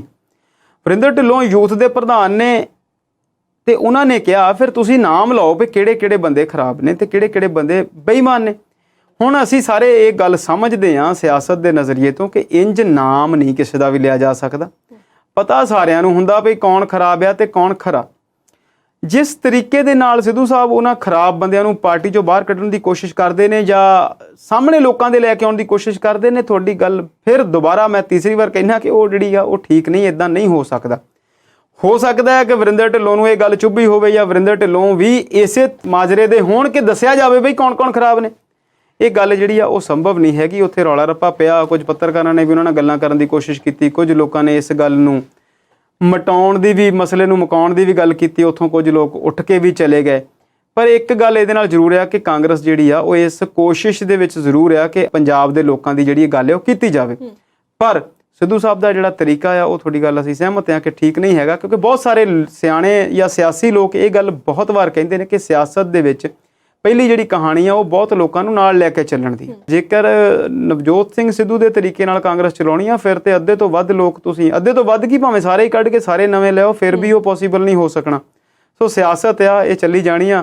ਮਹਿੰਗਾਈ ਲਈ ਮੰਗ ਪੱਤਰ ਦੇਣਾ ਸੀ, ਉਹ ਗਵਰਨਰ ਸਾਹਿਬ ਨੂੰ ਦਿਆ ਆ। ਗਵਰਨਰ ਸਾਹਿਬ ਕੋਲ ਬੜੇ ਮੰਗ ਪੱਤਰ, ਬੜੇ ਮਤੇ ਪਾਸ ਕੀਤੇ ਹੋਏ ਪਹਿਲਾਂ ਵੀ ਪਏ ਨੇ, ਉਹਨਾਂ ਦਾ ਕੁਝ ਨਹੀਂ ਹੋਣਾ। ਹਾਂ, ਇੱਕ ਖਬਰ ਜ਼ਰੂਰ ਬਣ ਗਈ ਅੱਜ। ਬਿਲਕੁਲ ਜੀ, ਲੜ ਘੁਲ ਕੇ ਤੇ ਫਿਰ ਮੈਮੋਰੈਂਡਮ ਦੇਣ ਚਲੇ ਗਏ ਰਾਜਪਾਲ ਨੂੰ। ਖੈਰ ਗੱਲ ਅਗਲੀ ਕਰਦੇ ਹਾਂ। ਤਰੀਕਾਂ ਤੇ ਤਰੀਕਾਂ ਪੈਂਦੀਆਂ ਅਸੀਂ ਬੜੀਆਂ ਸੁਣੀਆਂ, ਪਰ ਅੱਜ ਕੱਲ੍ਹ ਮਤੇ ਤੇ ਮਤੇ ਪੈ ਰਹੇ ਨੇ। ਅੱਜ ਦੀ ਜੇ ਗੱਲ ਕਰੀਏ ਤੇ ਚੰਡੀਗੜ੍ਹ ਨਗਰ ਨਿਗਮ ਦੇ ਵਿੱਚ ਚੰਡੀਗੜ੍ਹ ਦਾ UT ਦਾ ਦਰਜਾ ਜਿਹੜਾ ਬਰਕਰਾਰ ਰੱਖਣ ਲਈ ਇੱਕ ਮਤਾ ਪਾਸ ਹੋ ਗਿਆ ਹੈ। ਇਹਦੇ ਬਾਰੇ ਕੀ ਕਹਿਣਾ ਚਾਹੁੰਦੇ ਸ਼ਰਮਾ ਜੀ? ਫਿਰ ਸਿਆਸਤ ਦੀ ਗੱਲ ਆ ਜੀ। ਚੰਡੀਗੜ੍ਹ ਅਸੀਂ ਜਾਣਦੇ ਹਾਂ, ਕਈ ਵਾਰ ਗੱਲ ਕੀਤੀ ਕਿ ਜਵਾਹਰ ਲਾਲ ਨਹਿਰੂ ਨੇ ਸੋਚਿਆ ਕਿ ਇੱਕ ਵਧੀਆ ਸ਼ਹਿਰ ਵਸਾਇਆ ਜਾਵੇ। ਲੀ ਕਾਰਬੂਜ਼ੀਅਰ ਨੂੰ ਸੱਦਿਆ ਗਿਆ, ਇੱਕ ਸੋਹਣੇ ਸ਼ਹਿਰ ਦੀ ਕਲਪਨਾ ਹੋਈ, ਬਹੁਤ ਸਾਰੇ ਲੋਕਾਂ ਨੂੰ ਬਹੁਤ ਪਸੰਦ ਆ ਤੇ ਕੁਝ ਲੋਕ ਕਹਿੰਦੇ ਨੇ ਕਿ ਪੱਥਰਾਂ ਦਾ ਸ਼ਹਿਰ ਆ। ਪਰ ਜੇਕਰ ਅਸੀਂ ਅੱਜ ਦੀ ਸੱਚਾਈ ਦੀ ਗੱਲ ਕਰੀਏ ਤੇ ਹਿੰਦੁਸਤਾਨ ਦੇ ਵਿੱਚ ਇੱਕੋ ਹੀ ਸ਼ਹਿਰ ਆ ਜਿੱਥੇ 2 ਰਾਜਧਾਨੀਆਂ, ਜਿੱਥੇ 2 ਸਟੇਟਾਂ ਦੀਆਂ ਸਰਕਾਰਾਂ ਚੱਲਦੀਆਂ ਨੇ। ਖਰਚਾ ਬਚਦਾ ਹੈ ਜਾਂ ਖਰਚਾ ਵੱਧ ਹੁੰਦਾ ਇੱਕ ਵੱਖਰੀ ਗੱਲ ਆ, ਪਰ ਇਹਨੂੰ ਯੂਨੀਅਨ ਟੈਰੀਟਰੀ ਬਣਾ ਦਿੱਤਾ ਗਿਆ। ਬਹੁਤ ਵਾਰ ਇਹ ਮੁੱਦਾ ਉੱਠਦਾ ਰਿਹਾ ਤੇ ਬਹੁਤ ਵਾਰ ਇਹ ਮੁੱਦਾ ਸੁਲਾਇਆ ਵੀ ਜਾਂਦਾ ਰਿਹਾ, ਠੰਡੇ ਬਸਤੇ 'ਚ ਪਾਇਆ ਜਾਂਦਾ ਰਿਹਾ। ਜਿਵੇਂ ਅਸੀਂ ਕਈ ਵਾਰ ਇਹ ਗੱਲ ਕਹਿੰਦੇ ਹਾਂ, ਹੁਣ ਤਾਂ ਇਹ ਜਿਹੜੀ ਆ ਕਹਾਵਤ ਬਣ ਗਈ ਕਿ ਰਾਜਨੀਤੀ ਦੇ ਵਿੱਚ ਮੁੱਦੇ ਜਿਹੜੇ ਨੇ ਉਹ ਹੱਲ ਨਹੀਂ ਕੀਤੇ ਜਾਂਦੇ, ਸਾਂਭ ਕੇ ਰੱਖੇ ਜਾਂਦੇ ਨੇ, ਵੇਲੇ ਸਿਰ ਉਹ ਉਠਾਏ ਜਾਂਦੇ ਨੇ। ਹੁਣ ਇਹ ਜੇ ਲੱਗਦਾ ਹੈ ਕਿ ਕਾਂਗਰਸ ਕੋਲ ਵੀ ਕੋਈ ਮੁੱਦਾ ਨਹੀਂ ਤੇ ਸੈਂਟਰ ਦੀ ਜਿਹੜੀ BJP ਸਰਕਾਰ ਆ ਉਹਦੇ ਕੋਲ ਵੀ ਕੋਈ ਮੁੱਦਾ ਨਹੀਂ। ਪੰਜਾਬ ਦੇ ਵਿੱਚ ਲੈ ਕੇ, ਚਾਹੇ ਉਹ BBMB ਦਾ ਹਮਲਾ ਸੀ, ਚਾਹੇ ਉਹ ਚੰਡੀਗੜ੍ਹ ਦੇ ਵਿੱਚ 60-40 ਦੀ ਰੇਸ਼ੋ ਪੰਜਾਬ ਤੇ ਹਰਿਆਣੇ ਦੀ ਨੂੰ ਲੈ ਕੇ ਮੁੱਦਾ ਸੀ, ਪਾਣੀਆਂ ਦੀ ਗੱਲ ਸੀ, ਬਿਜਲੀ ਦੀ ਗੱਲ ਸੀ, ਕੋਲੇ ਦੀ ਗੱਲ ਸੀ। ਆਮ ਆਦਮੀ ਪਾਰਟੀ ਨੂੰ ਵੱਡਾ ਮੈਮੋਰੈਂਡਮ ਜਿਹੜਾ ਹੈ ਮਿਲਿਆ ਹੈ ਲੋਕਾਂ ਤੋਂ, ਬਹੁਤ ਵੱਡੇ ਤਰੀਕੇ ਦੇ ਨਾਲ ਉਹਨਾਂ ਨੂੰ ਵੋਟਾਂ ਮਿਲੀਆਂ ਨੇ, ਬਹੁਤ ਵੱਡੀ ਜਿੱਤ ਮਿਲੀ ਹੈ ਤੇ ਦੂਸਰੀਆਂ ਪਾਰਟੀਆਂ ਹੁਣ ਉਹਨਾਂ ਨੂੰ ਉਲਝਾਉਣ ਦੀ ਕੋਸ਼ਿਸ਼ ਵੀ ਕਰਦੀਆਂ ਜਾਪਦੀਆਂ ਨੇ ਕਿਤੇ ਨਾ ਕਿਤੇ। ਇਸ ਗੱਲ ਨੂੰ ਲੈ ਕੇ ਸਰਕਾਰ ਨੇ, ਪੰਜਾਬ ਦੀ ਨੇ ਮਤਾ ਪੇਸ਼ ਕਰ ਦਿੱਤਾ ਵੀ ਚੰਡੀਗੜ੍ਹ ਸਾਡਾ ਆ। ਅਸੀਂ ਸਾਰੇ ਜਾਣਦੇ ਹਾਂ ਕਿ ਇੱਕ ਖਬਰ ਤੋਂ ਵੱਧ ਕੇ ਕੁਝ ਨਹੀਂ। ਯੂਨੀਅਨ ਟੈਰੀਟਰੀ ਕੇਂਦਰ ਸਰਕਾਰ ਕੋਲ ਹੈ, ਮਿਨਿਸਟਰੀ ਆਫ ਹੋਮ ਨੇ ਇਸ ਗੱਲ ਦਾ ਫੈਸਲਾ ਕਰਨਾ ਹੈ ਕਿ ਇਹਨੂੰ ਯੂਨੀਅਨ ਟੈਰੀਟਰੀ ਰਹਿਣ ਦੇਣਾ ਹੈ, ਇਹਨੂੰ ਪੰਜਾਬ ਨੂੰ ਸੌਂਪਣਾ ਹੈ ਜਾਂ ਹਰਿਆਣਾ ਨੂੰ ਸੌਂਪਣਾ ਹੈ। ਲੋਕ ਸਭਾ, ਰਾਜ ਸਭਾ, ਰਾਸ਼ਟਰਪਤੀ ਸਾਹਿਬ ਇਹ ਸਾਰੀਆਂ ਚੀਜ਼ਾਂ ਦੇ ਲਈ ਜ਼ਿੰਮੇਵਾਰ ਨੇ, ਅਥਾਰਟੀ ਨੇ, ਉਹਨਾਂ ਨੇ ਕਰਨਾ ਹੈ। ਪਰ ਮੁੱਦਾ ਜਿਹੜਾ ਆ ਉਹ ਉਛਾਲ ਦਿੱਤਾ ਗਿਆ ਤੇ ਨਾਲ ਦੀ ਨਾਲ ਫਿਰ ਉਸ ਤੋਂ ਬਾਅਦ ਜਦੋਂ ਪੰਜਾਬ ਵਾਲਿਆਂ ਨੇ ਮਤਾ ਪੇਸ਼ ਕੀਤਾ ਤੇ ਫਿਰ ਹਰਿਆਣੇ ਵਾਲੇ ਕਿਵੇਂ ਇਕੱਲੇ ਰਹਿ ਸਕਦੇ ਸੀ। ਉਹਨਾਂ ਨੇ ਕਹਿਤਾ ਕਿ ਇਹ ਤਾਂ ਸਾਡਾ ਹੈ ਜੀ। ਉਹਨਾਂ ਨੇ 2 ਪੈਰ ਅੱਗੇ ਵੱਧ ਕੇ ਇਹਦੇ 'ਚ ਪਾਣੀ ਦੀ ਗੱਲ ਵੀ ਕਰ ਦਿੱਤੀ ਤੇ ਹੋਰ ਬਹੁਤ ਸਾਰੀਆਂ ਮੱਦਾਂ ਜਿਹੜੀਆਂ ਨਾਲ ਜੋੜ ਦਿੱਤੀਆਂ। ਹਿਮਾਚਲ ਵਾਲੇ ਹਾਲਾਂਕਿ ਕਦੇ ਵੀ ਇਸ ਕਹਾਣੀ 'ਚ ਨਹੀਂ ਆਉਂਦੇ ਸੀ, ਪਰ ਹੁਣ ਸੱਤਾ ਉੱਥੇ ਵੀ ਬੀਜੇਪੀ ਦੀ ਆ। ਉਹਨਾਂ ਨੇ ਇੱਕ ਵੱਖਰੀ ਤੇ ਨਵੀਂ ਗੱਲ ਕੀਤੀ ਕਿ ਪੰਜਾਬ ਤੋਂ ਤੁਸੀਂ ਪਾਣੀ ਮੰਗੋ ਹੀ ਨਾ, ਪੰਜਾਬ ਤੋਂ ਹਰਿਆਣੇ ਨੂੰ ਪਾਣੀ ਦੇਣ ਨਾਲੋਂ ਹਿਮਾਚਲ ਤੋਂ ਹਰਿਆਣੇ ਨੂੰ ਸਿੱਧੀ ਨਹਿਰ ਕੱਢ ਲਓ ਤੇ ਜਿਹੜਾ ਪਾਣੀ ਪੰਜਾਬ 'ਚ ਆਉਂਦਾ ਉਧਰੋਂ ਹੀ ਮੋੜ ਦਈਏ। ਕੋਈ ਵੀ ਨਹੀਂ ਘੱਟ ਕਰਦਾ। ਉਸ ਤੋਂ ਬਾਅਦ ਫਿਰ 2 ਦਿਨ ਬਾਅਦ ਚੰਡੀਗੜ੍ਹ ਨਗਰ ਨਿਗਮ ਨੂੰ ਵੀ ਲੱਗਿਆ ਕਿ ਗੱਲ ਤੇ ਸਾਡੀ ਹੋ ਰਹੀ ਆ। ਸਾਨੂੰ ਕਦੀ ਪੰਜਾਬ ਵਾਲੇ ਕਹਿੰਦੇ ਆ ਸਾਡੇ ਆ ਤੇ ਹਿਮਾਚਲ ਹਰਿਆਣੇ ਵਾਲੇ ਕਹਿੰਦੇ ਸਾਡੇ ਆ, ਤੇ ਅਸੀਂ ਕਿਉਂ ਨਾ ਕਹੀਏ ਵੀ ਅਸੀਂ ਭਾਈ ਕਿਸੇ ਦੇ ਨਹੀਂ, ਅਸੀਂ ਤੇ ਯੂਨੀਅਨ ਟੈਰੀਟਰੀ ਰਹਿਣਾ। ਉਸ ਤੋਂ 1-2 ਕਦਮ ਉਹ ਵੀ ਅੱਗੇ ਵਧੇ। ਉਹਨਾਂ ਨੇ ਕਿਹਾ ਕਿ ਸਾਨੂੰ ਯੂਨੀਅਨ ਨਾ ਸਿਰਫ ਯੂਨੀਅਨ ਟੈਰੀਟਰੀ ਰਹਿਣ ਦਿਓ, ਸਾਡੀ ਦਿੱਲੀ ਵਾਂਗ ਵੱਖਰੀ ਵਿਧਾਨ ਸਭਾ ਬਣਾ ਦਿਓ। ਸੋ ਇਹ ਜਿਹੜੀਆਂ ਚੀਜ਼ਾਂ ਨੇ ਅਸੀਂ ਜਾਣਦੇ ਹਾਂ ਕਿ ਇਹ ਜਿਹੜੇ ਮੁੱਦੇ ਨੇ ਇਹਨਾਂ ਨੂੰ ਤੁਸੀਂ ਇੱਦਾਂ ਕਹਿ ਲਓ ਸਵਲੀਨ ਜੀ ਕਿ ਇਹ ਕਈ ਵਾਰ ਆਈ ਵਾਸ਼ ਕਰਨ ਲਈ ਵੀ ਕ੍ਰੀਏਟ ਕੀਤੇ ਜਾਂਦੇ ਨੇ ਕਿ ਹੋਰ ਘਟਨਾਵਾਂ ਜਿਹੜੀਆਂ ਨੇ ਉਹ ਉਹਦੀ ਆੜ ਦੇ ਵਿੱਚ, ਉਹਦੀ ਓਟ ਦੇ ਵਿੱਚ ਚੱਲਦੀਆਂ ਰਹਿਣ ਤੇ ਅਖਬਾਰਾਂ ਨੂੰ ਤੇ ਮੀਡੀਆ ਨੂੰ ਹੋਰ ਖਬਰਾਂ ਮਿਲਦੀਆਂ ਰਹਿਣ। ਜੀ, ਚੰਡੀਗੜ੍ਹ ਦੇ ਰੌਲੇ ਤੋਂ ਬਾਅਦ ਗੱਲ ਦਿੱਲੀ ਦੇ ਰੌਲੇ ਦੀ ਵੀ ਕਰਦੇ ਹਾਂ। ਕੀ ਹੈ ਰੌਲਾ ਦਿੱਲੀ ਦੇ ਵਿੱਚ, ਦੱਸਦੇ ਹਾਂ ਤੁਹਾਨੂੰ ਇੱਕ ਛੋਟੀ ਜਿਹੀ ਬ੍ਰੇਕ ਤੋਂ ਬਾਅਦ।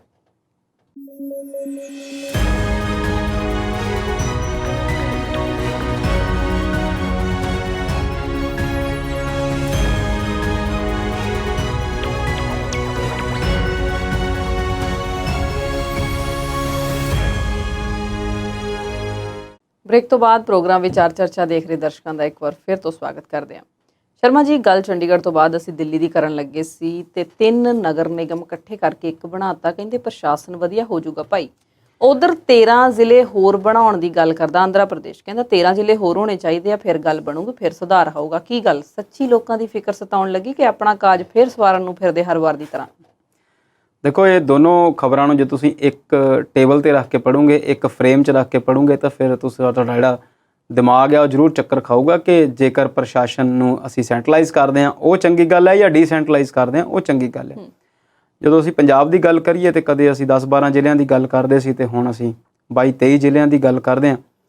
ਸੂਬਿਆਂ ਦੀ ਗੱਲ ਕਰੀਏ ਤੇ ਕਦੇ ਮਹਾਰਾਸ਼ਟਰ ਤੇ ਗੁਜਰਾਤ ਇੱਕ ਹੁੰਦੇ ਸੀ, ਹੁਣ ਉਹ ਅਲੱਗ-ਅਲੱਗ ਹੋ ਚੁੱਕੇ ਨੇ। ਅਸੀਂ ਕਈ ਇਹੋ ਜਿਹੀਆਂ ਉਦਾਹਰਨਾਂ ਦੇ ਸਕਦੇ ਹਾਂ। ਉੱਤਰ ਪ੍ਰਦੇਸ਼ ਦੀ ਗੱਲ ਕਰ ਲਈਏ, ਪੰਜਾਬ, ਹਿਮਾਚਲ, ਹਰਿਆਣੇ ਦੀ ਗੱਲ ਕਰਦੇ ਹਾਂ, ਬਿਹਾਰ ਦੇ ਨਾਲ ਅੰਮ੍ਰਿਤਸਰ ਦੀ ਵੀ ਕਰ ਲਈਏ ਲਾਗੇ, ਬਿਹਾਰ ਤੇ ਛੱਤੀਸਗੜ੍ਹ ਦੀ ਗੱਲ ਕਰਦੇ ਹਾਂ ਅਸੀਂ। ਇਹ ਸਾਰੀਆਂ ਚੀਜ਼ਾਂ ਸਾਡੇ ਕੋਲ ਨੇ। ਤੇ ਦਿੱਲੀ ਦੀ ਜਦੋਂ ਤੁਸੀਂ ਗੱਲ ਕਰਦੇ ਹਾਂ, 1958 ਦੇ ਵਿੱਚ MCD ਮਿਊਨਿਸਪਲ ਕਾਰਪੋਰੇਸ਼ਨ ਦਿੱਲੀ ਬਣਾਈ ਗਈ। 2012 ਤੱਕ ਆਉਂਦਿਆਂ ਇਹਨਾਂ ਨੂੰ ਲੱਗਣ ਲੱਗਿਆ ਕਿ ਇੱਥੇ ਜਿਹੜਾ ਪ੍ਰਸ਼ਾਸਨ ਆ ਉਹ ਜੇਕਰ ਸੁਚਾਰੂ ਢੰਗ ਨਾਲ ਚਲਾਉਣਾ ਤੇ ਉੱਥੇ ਜਿਹੜੀਆਂ ਮਿਊਨਿਸਪਲ ਕਾਰਪੋਰੇਸ਼ਨ ਆ, ਨਗਰ ਨਿਗਮ ਜਿਹੜਾ ਹੈ ਉਹਨੂੰ ਵੰਡ ਦਿੱਤਾ ਜਾਵੇ ਤੇ ਉਹਦੇ ਜਿਹੜੇ ਆ 3 ਹਿੱਸੇ ਕਰ ਦਿੱਤੇ ਗਏ, ਨਾਰਥ ਦਿੱਲੀ, ਸਾਊਥ ਦਿੱਲੀ ਤੇ ਈਸਟ ਦਿੱਲੀ। ਨਾਰਥ ਥੋੜ੍ਹਾ ਜਿਹਾ ਵੱਡਾ ਇਲਾਕਾ ਸੀ, ਜਾਂ ਸਾਊਥ ਤੇ ਨਾਰਥ ਨੂੰ ਇੱਕੋ ਜਿਹਾ ਕਿਹਾ ਜਾਂਦਾ। 104 ਵਾਰਡ ਨੇ ਤੇ ਤੀਸਰੇ ਦੇ ਵਿੱਚ ਕੁਝ 64 ਵਾਰਡ ਨੇ ਜਿਹੜੀ ਹੈਗੀ ਹੈ ਤੁਹਾਡੀ ਈਸਟ ਦਿੱਲੀ ਕਾਰਪੋਰੇਸ਼ਨ। ਚੱਲਦਾ ਰਿਹਾ ਸਮਾਂ, ਕਾਫੀ ਲੰਬੇ ਸਮੇਂ ਤੋਂ ਇੱਥੇ ਬੀਜੇਪੀ ਜਿਹੜੀ ਆ ਉਹ ਸ਼ਾਸਨ ਦੇ ਵਿੱਚ ਹੈ। ਜੇਕਰ ਸਿਆਸਤ ਦੇ ਨਜ਼ਰੀਏ ਦੀ ਗੱਲ ਕਰੀਏ ਤਾਂ ਸੱਤਾ ਦੇ ਉੱਤੇ ਦਿੱਲੀ ਵਿਧਾਨ ਸਭਾ ਦੀ ਜੇ ਗੱਲ ਕਰੀਏ, ਪੂਰੇ ਸਟੇਟ ਦਾ ਦਰਜਾ ਨਹੀਂ ਹੈ। NCR ਹੈ, ਨੈਸ਼ਨਲ ਕੈਪੀਟਲ ਰੀਜਨ ਹੈ ਤੇ ਹੋਮ ਮਿਨਿਸਟਰੀ ਜਿਹੜੀ ਆ ਉਹ ਵੀ ਇਹਨੂੰ ਕੰਟਰੋਲ ਕਰਨ ਦੀ ਕੋਸ਼ਿਸ਼ ਰਹਿੰਦੀ ਆ। ਤੇ MLA ਤੇ ਜਿਹੜੇ ਵਾਰਡਸ ਵਾਲੇ MCs ਨੇ ਉਹਨਾਂ ਦਾ ਆਪਸ ਦੇ ਵਿੱਚ ਕਈ ਵਾਰ ਤਕਰਾਰ ਵੀ ਚੱਲਦਾ ਹੈ। ਸ਼ੀਲਾ ਦੀਕਸ਼ਤ ਨੇ 2-3 ਟਰਮਾਂ ਇੱਥੇ ਲਗਾਤਾਰ ਸਰਕਾਰ ਬਣਾਈ ਰੱਖੀ। ਉਸ ਤੋਂ ਬਾਅਦ ਆਮ ਆਦਮੀ ਪਾਰਟੀ ਜਿਹੜੀ ਕਿ ਇੱਕ ਸੈਂਸੇਸ਼ਨਲ ਪਾਰਟੀ ਬਣੀ ਹੋਈ ਆ ਭਾਰਤ ਦੀ ਰਾਜਨੀਤੀ ਦੇ ਵਿੱਚ, ਉਹਨਾਂ ਨੇ ਵੀ ਇਹਦੇ ਤੇ ਤੀਸਰੀ ਵਾਰ ਲਗਭਗ ਸਰਕਾਰ ਜਿਹੜੀ ਆ ਬਣਾ ਲਈ ਆ। MCD ਦੀਆਂ ਇਲੈਕਸ਼ਨਸ ਪੈਂਡਿੰਗ ਨੇ ਤੇ ਉਸ ਤੋਂ ਪਹਿਲਾਂ ਹੀ ਇਸੇ ਬਜਟ ਸੈਸ਼ਨ ਦੇ ਦੌਰਾਨ ਤੇ ਭਾਰਤ ਦੇ ਗ੍ਰਹਿ ਮੰਤਰੀ ਨੇ ਇਹ ਮਤਾ ਪੇਸ਼ ਕੀਤਾ ਕਿ ਇਹ ਜਿਹੜੇ 3 ਨਗਰ ਨਿਗਮ ਨੇ ਇਹਨਾਂ ਨੂੰ ਭੰਗ ਕਰਕੇ ਇੱਕ ਨਿਗਮ ਜਿਹੜਾ ਆ ਉਹ ਬਣਾ ਦਿੱਤਾ ਜਾਵੇ। ਜਾਣੀ ਕਿ 2012 ਵਾਲੀ ਸਥਿਤੀ 'ਚ ਪਿੱਛੇ ਜਾਣ ਦੀ ਜਿਹੜੀ ਗੱਲ ਉਹ ਹੋ ਰਹੀ ਆ। ਜਦੋਂ ਅਸੀਂ ਸਵਲੀਨ ਜੀ ਦਿੱਲੀ ਦੀ ਗੱਲ ਕਰਦੇ ਹਾਂ ਤਾਂ ਕੋਈ 1400 ਕਿਲੋਮੀਟਰ ਦਾ ਇਹਦਾ ਏਰੀਆ ਦੱਸਦੇ ਨੇ, ਸਕੁਅਰ ਕਿਲੋਮੀਟਰ। 600 ਕਿਲੋਮੀਟਰ ਇੱਕ ਏਰੀਆ, ਇੱਕ MCD ਦੇਖਦੀ ਹੈ 600 ਦੇ ਨੇੜੇ ਤੇੜੇ, 650 ਦੇ ਨੇੜੇ ਤੇੜੇ। ਦੂਸਰੀ ਦੇਖਦੀ ਹੈ ਤਾਂ ਤੀਸਰੀ ਜਿਹੜੀ ਕਾਰਪੋਰੇਸ਼ਨ ਆ ਸਾਊਥ ਦਿੱਲੀ, ਜਿਹੜੀ ਛੋਟੀ ਆ ਈਸਟ ਦਿੱਲੀ ਸੌਰੀ, ਉਹਦੇ ਕੋਲ 150 ਕਿਲੋਮੀਟਰ ਦਾ ਏਰੀਆ ਜਿਹੜਾ ਉਹ ਦੇਖਿਆ ਜਾਂਦਾ। ਹੁਣ ਮੈਂ ਪਹਿਲਾਂ ਵੀ ਉਹੀ ਗੱਲ ਕੀਤੀ ਕਿ ਜਦੋਂ ਇਹਨਾਂ ਦੋਨਾਂ ਫਰੇਮਸ ਨੂੰ ਤੁਸੀਂ ਇੱਕ ਜਗ੍ਹਾ ਰੱਖਦੇ ਆ ਕਿ ਕੀ ਆਫਿਸ ਲੋਕਾਂ ਦੇ ਨੇੜੇ ਤੇੜੇ ਹੋਣਗੇ ਉਹ ਚੰਗੀ ਗੱਲ ਹੈ, ਜਾਂ 3 ਦਫ਼ਤਰਾਂ ਦਾ ਇਕੱਠੇ ਕਰਕੇ ਇੱਕ ਆਫਿਸ ਬਣਾ ਦਿੱਤਾ ਜਾਵੇ ਉਹ ਚੰਗੀ ਗੱਲ ਹੈ। ਜਦੋਂ ਅਸੀਂ ਇਸ ਸੱਤਾਧਾਰੀ ਧਿਰ ਦੇ ਨਜ਼ਰੀਏ ਤੋਂ ਦੇਖਦੇ ਹਾਂ ਤੇ ਅਸੀਂ ਇਹ ਵੀ ਜਾਣਦੇ ਹਾਂ ਕਿ ਬੈਂਕਾਂ ਨੈਸ਼ਨਲਾਈਜ਼ ਜਿਹੜੀਆਂ ਸੀ ਉਹਨਾਂ ਦੀ ਗਿਣਤੀ ਕਾਫੀ ਜ਼ਿਆਦਾ ਹੁੰਦੀ ਸੀ। ਇਹਨਾਂ ਨੇ ਉਹਨਾਂ ਦਾ ਮਰਜਰ ਸ਼ੁਰੂ ਕੀਤਾ, 3-4 ਬੈਂਕਾਂ ਰਲਾ ਕੇ ਇੱਕ ਬੈਂਕ ਕਰ ਦਿੱਤੀ, ਫਿਰ 2-3 ਰਲਾ ਕੇ ਇੱਕ ਕਰ ਦਿੱਤੀਆਂ, ਤੇ ਹੁਣ ਜਿਹੜੀਆਂ ਨੈਸ਼ਨਲਾਈਜ਼ ਬੈਂਕਾਂ ਹੈ ਉਹਨਾਂ ਦੀ ਗਿਣਤੀ ਜਿਹੜੀ ਆ 20-22 ਤੋਂ ਘੱਟ ਕੇ 10 ਦੇ ਨੇੜੇ ਤੇੜੇ ਦੱਸੀ ਜਾਣ ਲੱਗ ਗਈ ਆ, ਤੇ 2-3 ਵੇਚਣ ਦੀ ਤਿਆਰੀ ਦੇ ਵਿੱਚ ਵੀ ਨੇ। ਉਹ ਵੀ ਖਬਰ ਜਿਹੜੀ ਆ ਤੁਹਾਨੂੰ ਛੇਤੀ ਮਿਲ ਜਾਏਗੀ। ਇਸ ਬਜਟ ਸੈਸ਼ਨ 'ਚ ਨਹੀਂ ਮਿਲੀ ਤੇ ਮੌਨਸੂਨ ਸੈਸ਼ਨ 'ਚ ਮਿਲ ਸਕਦੀ ਹੈ। ਸੋ ਇਹ ਬਹੁਤ ਸਾਰੀਆਂ ਚੀਜ਼ਾਂ ਨੂੰ ਸੈਂਟਰਲਾਈਜ਼ਡ ਕਰਨ ਦੀ ਕੋਸ਼ਿਸ਼ ਕਰਦੇ ਨੇ, ਪਾਵਰ ਨੂੰ ਸੱਤਾ ਦੇ ਵਿੱਚ ਆਪਣੇ ਕੋਲ ਵੱਧ ਤੋਂ ਵੱਧ ਪਾਵਰਸ ਰੱਖਣ ਦੀ ਗੱਲ ਕਰਦੇ ਆ। ਅਸੀਂ ਫੈਡਰਲ ਢਾਂਚੇ ਦੀ ਗੱਲ ਕਈ ਵਾਰ ਕਰਦੇ ਹਾਂ, ਸਟੇਟਸ ਦੀਆਂ ਪਾਵਰਸ ਦੀ ਕਈ ਵਾਰ ਗੱਲ ਕਰਦੇ ਹਾਂ। ਪੰਜਾਬ ਦੀ ਅਸੀਂ ਗੱਲ ਕਰਦੇ ਸੀ ਤੇ BSF ਦਾ ਦਾਇਰਾ ਵਧਾਉਣ ਦੀ ਗੱਲ ਆਉਂਦੀ ਆ। ਭਾਖੜਾ ਬਿਆਸ ਮੈਨੇਜਮੈਂਟ ਬੋਰਡ ਦੇ ਵਿੱਚ ਸਰਕਾਰੀ ਦਖਲ ਜਿਹੜਾ ਆ, ਕੇਂਦਰ ਦੇ ਮੁਲਾਜ਼ਮਾਂ ਨੂੰ ਵੱਧ ਭੇਜਣ ਦੀ ਗੱਲ ਅਸੀਂ ਕਰਦੇ ਹਾਂ। ਬੰਗਾਲ ਦੀ ਜਦੋਂ ਅਸੀਂ ਗੱਲ ਕਰਦੇ ਹਾਂ ਉੱਥੇ ਵੀ ਇਹੋ ਜਿਹੀਆਂ ਚੀਜ਼ਾਂ ਕਈ ਵਾਰ ਸਾਡੇ ਸਾਹਮਣੇ ਆਉਂਦੀਆਂ ਨੇ। ਤੇ ਹੋਰ ਚੰਡੀਗੜ੍ਹ ਜਾਂ ਯੂਨੀਅਨ ਟੈਰੀਟਰੀਜ਼ ਦੇ ਵਿੱਚ ਵੀ ਆਪਣੇ ਆਫਿਸਰਸ ਨੂੰ ਲਾਉਣ ਦੀ ਗੱਲ ਵੀ ਸਾਹਮਣੇ ਆਉਂਦੀ ਹੈ। ਕਈ ਆਫਿਸਰਸ ਜਿਹੜੇ UPSC ਤੋਂ ਆਉਂਦੇ ਸੀ ਉਹਨਾਂ ਦੀ ਬਜਾਏ ਵੀ ਇਹਨਾਂ ਨੇ ਪ੍ਰਧਾਨ ਮੰਤਰੀ ਇਸ ਸਰਕਾਰ ਨੇ ਉਹ ਵੱਖਰੇ ਫੀਲਡਾਂ ਤੋਂ ਐਕਸਪਰਟਸ ਨੂੰ ਉੱਥੇ ਸੈਕਟਰੀ ਬਣਾ ਕੇ, ਅੰਡਰ ਸੈਕਟਰੀ ਬਣਾ ਕੇ, ਜੁਆਇੰਟ ਸੈਕਟਰੀ ਬਣਾ ਕੇ ਭਰਤੀ ਕੀਤਾ। ਉਹ ਅਸੀਂ ਗੱਲਾਂ ਕਈ ਵਾਰੀ ਕਰ ਹਟੇ ਹਾਂ ਇਹਨਾਂ ਚੀਜ਼ਾਂ ਨੂੰ। ਇਹਨਾਂ ਚੀਜ਼ਾਂ ਤੋਂ ਇਹ ਲੱਗਦਾ ਹੈ ਕਿ ਇਹ ਜਿਹੜੀ ਮੌਜੂਦਾ ਸੱਤਾਧਾਰੀ ਧਿਰ ਆ, ਇਹ ਭਾਰਤ ਦਾ ਜਿਹੜਾ ਮੌਜੂਦਾ ਢਾਂਚਾ ਹੈ, ਸਟੇਟਸ ਦੀਆਂ ਪਾਵਰਾਂ ਤੇ ਸੈਂਟਰ ਦੀਆਂ ਪਾਵਰਾਂ ਤੋਂ ਇਹ ਬਹੁਤੇ ਖੁਸ਼ ਨਹੀਂ। ਇਹ ਬਹੁਤ ਸਾਰੀਆਂ ਚੀਜ਼ਾਂ ਨੂੰ ਸੈਂਟਰਲਾਈਜ਼ ਕਰਨਾ ਚਾਹੁੰਦੇ ਨੇ। ਉਹਦੀ ਹੀ ਇੱਕ ਮਿਸਾਲ ਜਿਹੜੀ ਆ ਉਹ ਦਿੱਲੀ ਵਿੱਚ ਦਿੱਤੀ ਜਾ ਰਹੀ ਆ। 272 ਵਾਰਡਸ ਨੇ, 272 MCs ਉੱਥੇ ਬਣਦੇ ਨੇ ਤੇ ਉਹ ਆਪਣੇ ਵਾਰਡ ਦਾ ਕੰਮ ਦੇਖਦੇ ਨੇ। ਹਾਲਾਂਕਿ ਨਿੱਜੀ ਤੌਰ ਤੇ ਮੈਂ ਇੰਨੀ ਜ਼ਿਆਦਾ ਸੱਤਾ ਦੇ ਹੱਕ 'ਚ ਨਹੀਂ। ਅਸੀਂ ਕਈ ਵਾਰ ਪੰਜਾਬ ਦੀ ਗੱਲ ਕਰਦੇ ਕਹਿੰਦੇ ਆ ਕਿ ਠੀਕ ਹੈ, ਇੱਕ ਸਮੇਂ ਦੀ ਗੱਲ ਸੀ, ਮਹਾਤਮਾ ਗਾਂਧੀ ਨੇ ਪੰਚਾਇਤਾਂ ਨੂੰ ਵੱਧ ਅਧਿਕਾਰ ਦੇਣ ਦੀ ਗੱਲ ਕੀਤੀ। ਪੰਚਾਇਤਾਂ ਤੋਂ ਬਾਅਦ ਬਲਾਕ ਸੰਮਤੀਆਂ ਬਣ ਗਈਆਂ, ਜ਼ਿਲ੍ਹਾ ਪ੍ਰੀਸ਼ਦ ਬਣ ਗਈਆਂ, ਵਿਧਾਨ ਸਭਾ ਬਣ ਗਈ, ਲੋਕ ਸਭਾ ਬਣ ਗਈ। ਇੰਨੇ ਨੁਮਾਇੰਦੇ ਆਪਣੇ ਹਲਕੇ ਦੀ ਕੀ ਨੁਮਾਇੰਦਗੀ ਕਰ ਪਾਉਂਦੇ ਨੇ? ਅਸੀਂ ਆਮ ਪਿੰਡਾਂ ਦੇ ਵਿੱਚ ਰਹਿਣ ਵਾਲੇ ਲੋਕ ਹਾਂ, ਅਸੀਂ ਦੇਖਦੇ ਹਾਂ ਕਿ ਪਿੰਡਾਂ ਦੇ ਵਿਕਾਸ ਲਈ ਜਦੋਂ ਪੰਚਾਇਤਾਂ ਨੂੰ ਵੱਧ ਅਧਿਕਾਰ ਦਿੱਤੇ ਜਾਂਦੇ ਨੇ ਤੇ ਉਹ ਜਿਹੜੀਆਂ ਚੀਜ਼ਾਂ ਨੇ ਕਈ ਵਾਰ ਉਹ ਆਊਟ ਆਫ ਕੰਟਰੋਲ ਵੀ ਹੁੰਦੀਆਂ ਨੇ। ਇਸੇ ਤਰੀਕੇ ਨਾਲ ਬਲਾਕ ਸੰਮਤੀਆਂ, ਜ਼ਿਲ੍ਹਾ ਪ੍ਰੀਸ਼ਦਾਂ, ਇਹ ਸਾਰੀਆਂ ਚੀਜ਼ਾਂ ਨੇ ਕਈ ਵਾਰ ਉਹ ਇੱਕ ਗੁੰਝਲਦਾਰ ਸਥਿਤੀ ਜਿਹੜੀ ਆ ਉਹ ਪੈਦਾ ਕਰਦੀ ਹੈ। ਤੇ ਇਸੇ ਤਰੀਕੇ ਦੇ ਨਾਲ ਹੁਣ ਦਿੱਲੀ ਦੇ ਵਿੱਚ ਜਿਹੜੀ ਸੱਤਾ ਪਰਿਵਰਤਿਤ ਕਰਨੀ ਆ, BJP ਇਹਨੂੰ ਤਿੰਨਾਂ ਨੂੰ ਇੱਕ ਕਰਨ ਲਈ ਤਿਆਰ ਆ। ਉਹਨਾਂ ਨੇ ਮਤਾ ਪੇਸ਼ ਕਰ ਦਿੱਤਾ। ਉਹਨਾਂ ਦੇ ਕੋਲ ਜਿਹੜੀ ਆ ਲੋੜੀਂਦਾ ਬਹੁਮਤ ਜਿਹੜਾ ਹੈਗਾ ਆ, ਉਹ ਵਿਰੋਧ ਦੇ ਬਾਵਜੂਦ ਵੀ ਉਹਨਾਂ ਨੇ ਉਹ ਜਿਹੜਾ ਆ ਉਹ ਪਾਸ ਕਰ ਲਿਆ। ਦਿੱਲੀ ਦੇ ਵਿੱਚ ਹੁਣ 3 ਨਗਰ ਨਿਗਮ ਨਹੀਂ ਰਹਿਣਗੇ, ਹੁਣ ਇੱਕੋ ਹੀ ਦਿੱਲੀ ਦਾ ਜਿਹੜਾ ਆ ਉਹ ਨਗਰ ਨਿਗਮ ਬਣ ਜਾਏਗਾ। ਵਿਰੋਧੀ ਧਿਰ ਦਾ ਜੇ ਦਿੱਲੀ ਦੀ ਗੱਲ ਕਰੀਏ ਤੇ ਕਾਂਗਰਸ ਨੇ ਵੀ ਰੌਲਾ ਰੱਪਾ ਬੜਾ ਪਾਇਆ, ਤੇ ਜਿਹੜੀ ਦਿੱਲੀ ਦੀ ਸੱਤਾਧਾਰੀ ਧਿਰ ਆਮ ਆਦਮੀ ਪਾਰਟੀ ਆ, ਉਹਨਾਂ ਨੇ ਤਾਂ ਇਹ ਕਿਹਾ ਕਿ BJP ਇੱਥੇ ਇਲੈਕਸ਼ਨਸ ਨੂੰ ਟਾਲਣਾ ਚਾਹੁੰਦੀ ਆ, ਲੇਟ ਕਰਨਾ ਚਾਹੁੰਦੀ ਆ। ਸਮੇਂ-ਸਮੇਂ ਤੇ ਸਿਸੋਦੀਆ, ਸਤਿੰਦਰ ਜੈਨ ਤੇ ਕੇਜਰੀਵਾਲ ਸਾਹਿਬ ਨੇ ਵੀ ਆਪਣੇ ਬਿਆਨ ਦਿੱਤੇ ਨੇ ਇਸ ਵਿਸ਼ੇ ਨੂੰ ਲੈ ਕੇ ਕਿ ਉੱਥੇ ਜਿਹੜੀ ਆ ਉਹ BJP ਇਹਨਾਂ ਇਲੈਕਸ਼ਨਸ ਨੂੰ, MCDs ਨੂੰ ਟਾਲ ਰਹੀ ਆ, ਕਿਉਂਕਿ ਉਹ ਬਹੁਤ ਲੰਬੇ ਸਮੇਂ ਤੋਂ ਉੱਥੇ ਸੱਤਾਧਾਰੀ ਧਿਰ ਬਣੀ ਹੋਈ ਹੈ MCD ਦੇ ਵਿੱਚ, ਤੇ ਇਸ ਵਾਰ ਉਹਨਾਂ ਨੂੰ ਖਦਸ਼ਾ ਆ ਕਿ ਉਹ ਜਿਹੜੀ ਇਲੈਕਸ਼ਨ ਹੈ ਉਹ ਹਾਰ ਜਾਣਗੇ। ਇਸ ਕਰਕੇ ਉਹ ਜਿਹੜੇ ਹੱਥ ਕੰਡੇ ਅਪਣਾ ਰਹੀ ਆ ਜੀ। ਤੁਸੀਂ ਬਿਲਕੁਲ ਇਹਦੀ ਜਿਹੜੀ ਦੂਜੀ ਖਬਰ ਦੱਸੀ ਆ ਉਹ ਆਂਧਰਾ ਪ੍ਰਦੇਸ਼ ਨਾਲ ਜੁੜੀ ਹੋਈ ਆ। ਉੱਥੇ ਉਹਨਾਂ ਨੇ ਇੱਕ ਹੀ ਦਿਨ ਦੇ ਵਿੱਚ ਵੀਡੀਓ ਕਾਨਫਰੰਸ ਰਾਹੀਂ 13 ਨਵੇਂ ਜ਼ਿਲ੍ਹਿਆਂ ਦਾ ਉਦਘਾਟਨ ਜਿਹੜਾ ਕਰ ਦਿੱਤਾ। ਅਸੀਂ ਦੇਖਿਆ ਸੀ ਸਾਡੀ ਕਾਂਗਰਸ ਸਰਕਾਰ ਵੀ ਜਾਂਦੇ ਮਲੇਰਕੋਟਲੇ ਨੂੰ ਜ਼ਿਲ੍ਹਾ ਬਣਾ ਕੇ ਗਈ ਆ। ਕੈਪਟਨ ਸਾਹਿਬ ਨੇ ਕਿਹਾ ਸੀਗਾ ਕਿ ਰਜ਼ੀਆ ਸੁਲਤਾਨ ਦੇ ਕਹਿਣ ਤੇ ਮੈਂ ਇਹ ਜ਼ਿਲ੍ਹਾ ਬਣਾਇਆ। ਅਸੀਂ ਦੇਖਿਆ ਪਿਛਲੇ ਸਮੇਂ ਦੇ ਵਿੱਚ ਬੇਅੰਤ ਸਿੰਘ ਦੇ ਸਮੇਂ ਦੇ ਵਿੱਚ ਵੀ ਨਵੇਂ ਜ਼ਿਲ੍ਹੇ ਬਣੇ, ਪ੍ਰਕਾਸ਼ ਸਿੰਘ ਬਾਦਲ ਨੇ ਵੀ ਜ਼ਿਲ੍ਹੇ ਬਣਾਏ, ਹਰਚਰਨ ਬਰਾੜ ਨੇ ਵੀ ਜ਼ਿਲ੍ਹਾ ਬਣਾਇਆ ਸੀ ਮੁਕਤਸਰ, ਉਹ ਉਹਨਾਂ ਦਾ ਆਪਣਾ ਸ਼ਹਿਰ ਸੀ ਜੀ। ਤੇ ਆਂਧਰਾ ਪ੍ਰਦੇਸ਼ ਦੇ ਵਿੱਚ ਵੀ 13 ਜ਼ਿਲ੍ਹੇ ਉਹਨਾਂ ਨੇ ਬਣਾ ਦਿੱਤੇ ਗਏ ਤੇ ਉਹਨਾਂ ਨੇ ਹੁਣ ਕਿਹਾ ਕਿ ਇੱਕ ਜ਼ਿਲ੍ਹੇ ਦੀ ਜਿਹੜੀ ਆਬਾਦੀ ਆ ਉਹ 20 ਲੱਖ ਹੋਵੇਗੀ ਤੇ ਜਿਹੜਾ ਸ਼ਾਸਨ ਪ੍ਰਸ਼ਾਸਨ ਕਰਨਾ ਆ ਉਹ ਸੌਖਾ ਹੋਵੇਗਾ। ਅਕਸਰ ਕਿਹਾ ਜਾਂਦਾ ਕਿ ਸਰਕਾਰ ਲੋਕਾਂ ਦੇ ਘਰ ਤੱਕ ਜਾਂ ਲੋਕਾਂ ਦੇ ਨੇੜੇ ਪਹੁੰਚੇਗੀ। ਅਸੀਂ ਦੇਖਿਆ ਕਿ ਪੰਜਾਬ ਦੀ ਆਮ ਆਦਮੀ ਪਾਰਟੀ ਨੇ ਸਰਕਾਰ ਬਣਾਈ ਆ ਤੇ ਮੁੱਖ ਮੰਤਰੀ ਨੇ ਕਿਹਾ ਹੈ ਕਿ ਜਿਹੜੇ ਜ਼ਿਲ੍ਹਾ ਮੁਖੀ ਨੇ ਉਹ ਪਿੰਡਾਂ ਦੇ ਵਿੱਚ ਜਾ ਕੇ ਉੱਥੇ ਲੋਕਾਂ ਦੇ ਮੁਸੀਬਤਾਂ ਸਮਝਣ, ਸਿਰਫ ਦਫ਼ਤਰਾਂ 'ਚ ਹੀ ਨਾ ਬੈਠਣ ਤੇ ਪ੍ਰਸ਼ਾਸਨ ਨੂੰ ਲੋਕਾਂ ਦੇ ਨੇੜੇ ਲੈ ਕੇ ਜਾਣ।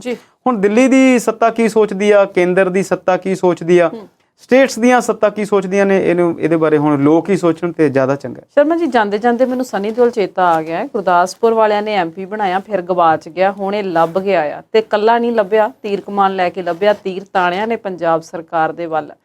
ਕਿਹੜੀ ਮਾਈਲੇਜ ਲੈਣ ਨੂੰ ਹੁਣੇ ਫਿਰਦਾ ਹੈ ਧਰਮਿੰਦਰ ਪੁੱਤਰ? 2.5 ਕਿਲੋ ਦਾ ਹੱਥਿਆਏ ਦਾ ਨਲਕਾ ਪੁੱਟਣ ਵਾਲਾ ਹੁਣ ਕਿਹਨੂੰ ਪੁੱਟਣ ਨੂੰ ਫਿਰਦਾ? ਦੇਖੋ ਜੀ, ਤੁਸੀਂ ਬਹੁਤ ਸਿਫਤਾਂ ਕਰ ਦਿੱਤੀਆਂ। ਤੁਹਾਡੇ MP ਸਾਹਿਬ ਨੇ ਉਹ ਗੁਰਦਾਸਪੁਰ ਤੋਂ ਪੰਜਾਬ ਦੇ, ਗੱਲ ਬਿਲਕੁਲ ਠੀਕ ਆ। ਅਸੀਂ ਉਹੀ ਗੱਲ ਕਰਦੇ ਹੁਣੇ ਉਸੇ ਗੱਲ ਤੋਂ ਅਸੀਂ ਵਾਪਸ ਆਏ ਹਾਂ ਕਿ ਪੰਚਾਇਤ ਤੋਂ ਲੈ ਕੇ ਲੋਕ ਸਭਾ ਤੱਕ ਇੰਨੇ ਨੁਮਾਇੰਦੇ ਸਾਨੂੰ ਲੋਕਤੰਤਰ ਨੇ ਦਿੱਤੇ ਨੇ ਕਿ ਜਿਹੜੇ ਸਾਡੇ ਹਲਕੇ ਦੀਆਂ ਮੁਸੀਬਤਾਂ ਨੂੰ ਆਪਣੇ ਪਲੇਟਫਾਰਮ ਤੇ, ਚਾਹੇ ਪੰਚਾਇਤ ਦੇ ਵਿੱਚ, ਚਾਹੇ ਜ਼ਿਲ੍ਹਾ ਪਰਿਸ਼ਦ ਦੇ ਵਿੱਚ, ਚਾਹੇ ਵਿਧਾਨ ਸਭਾ ਦੇ ਵਿੱਚ ਤੇ ਚਾਹੇ ਲੋਕ ਸਭਾ ਦੇ ਵਿੱਚ ਰੱਖਣਗੇ।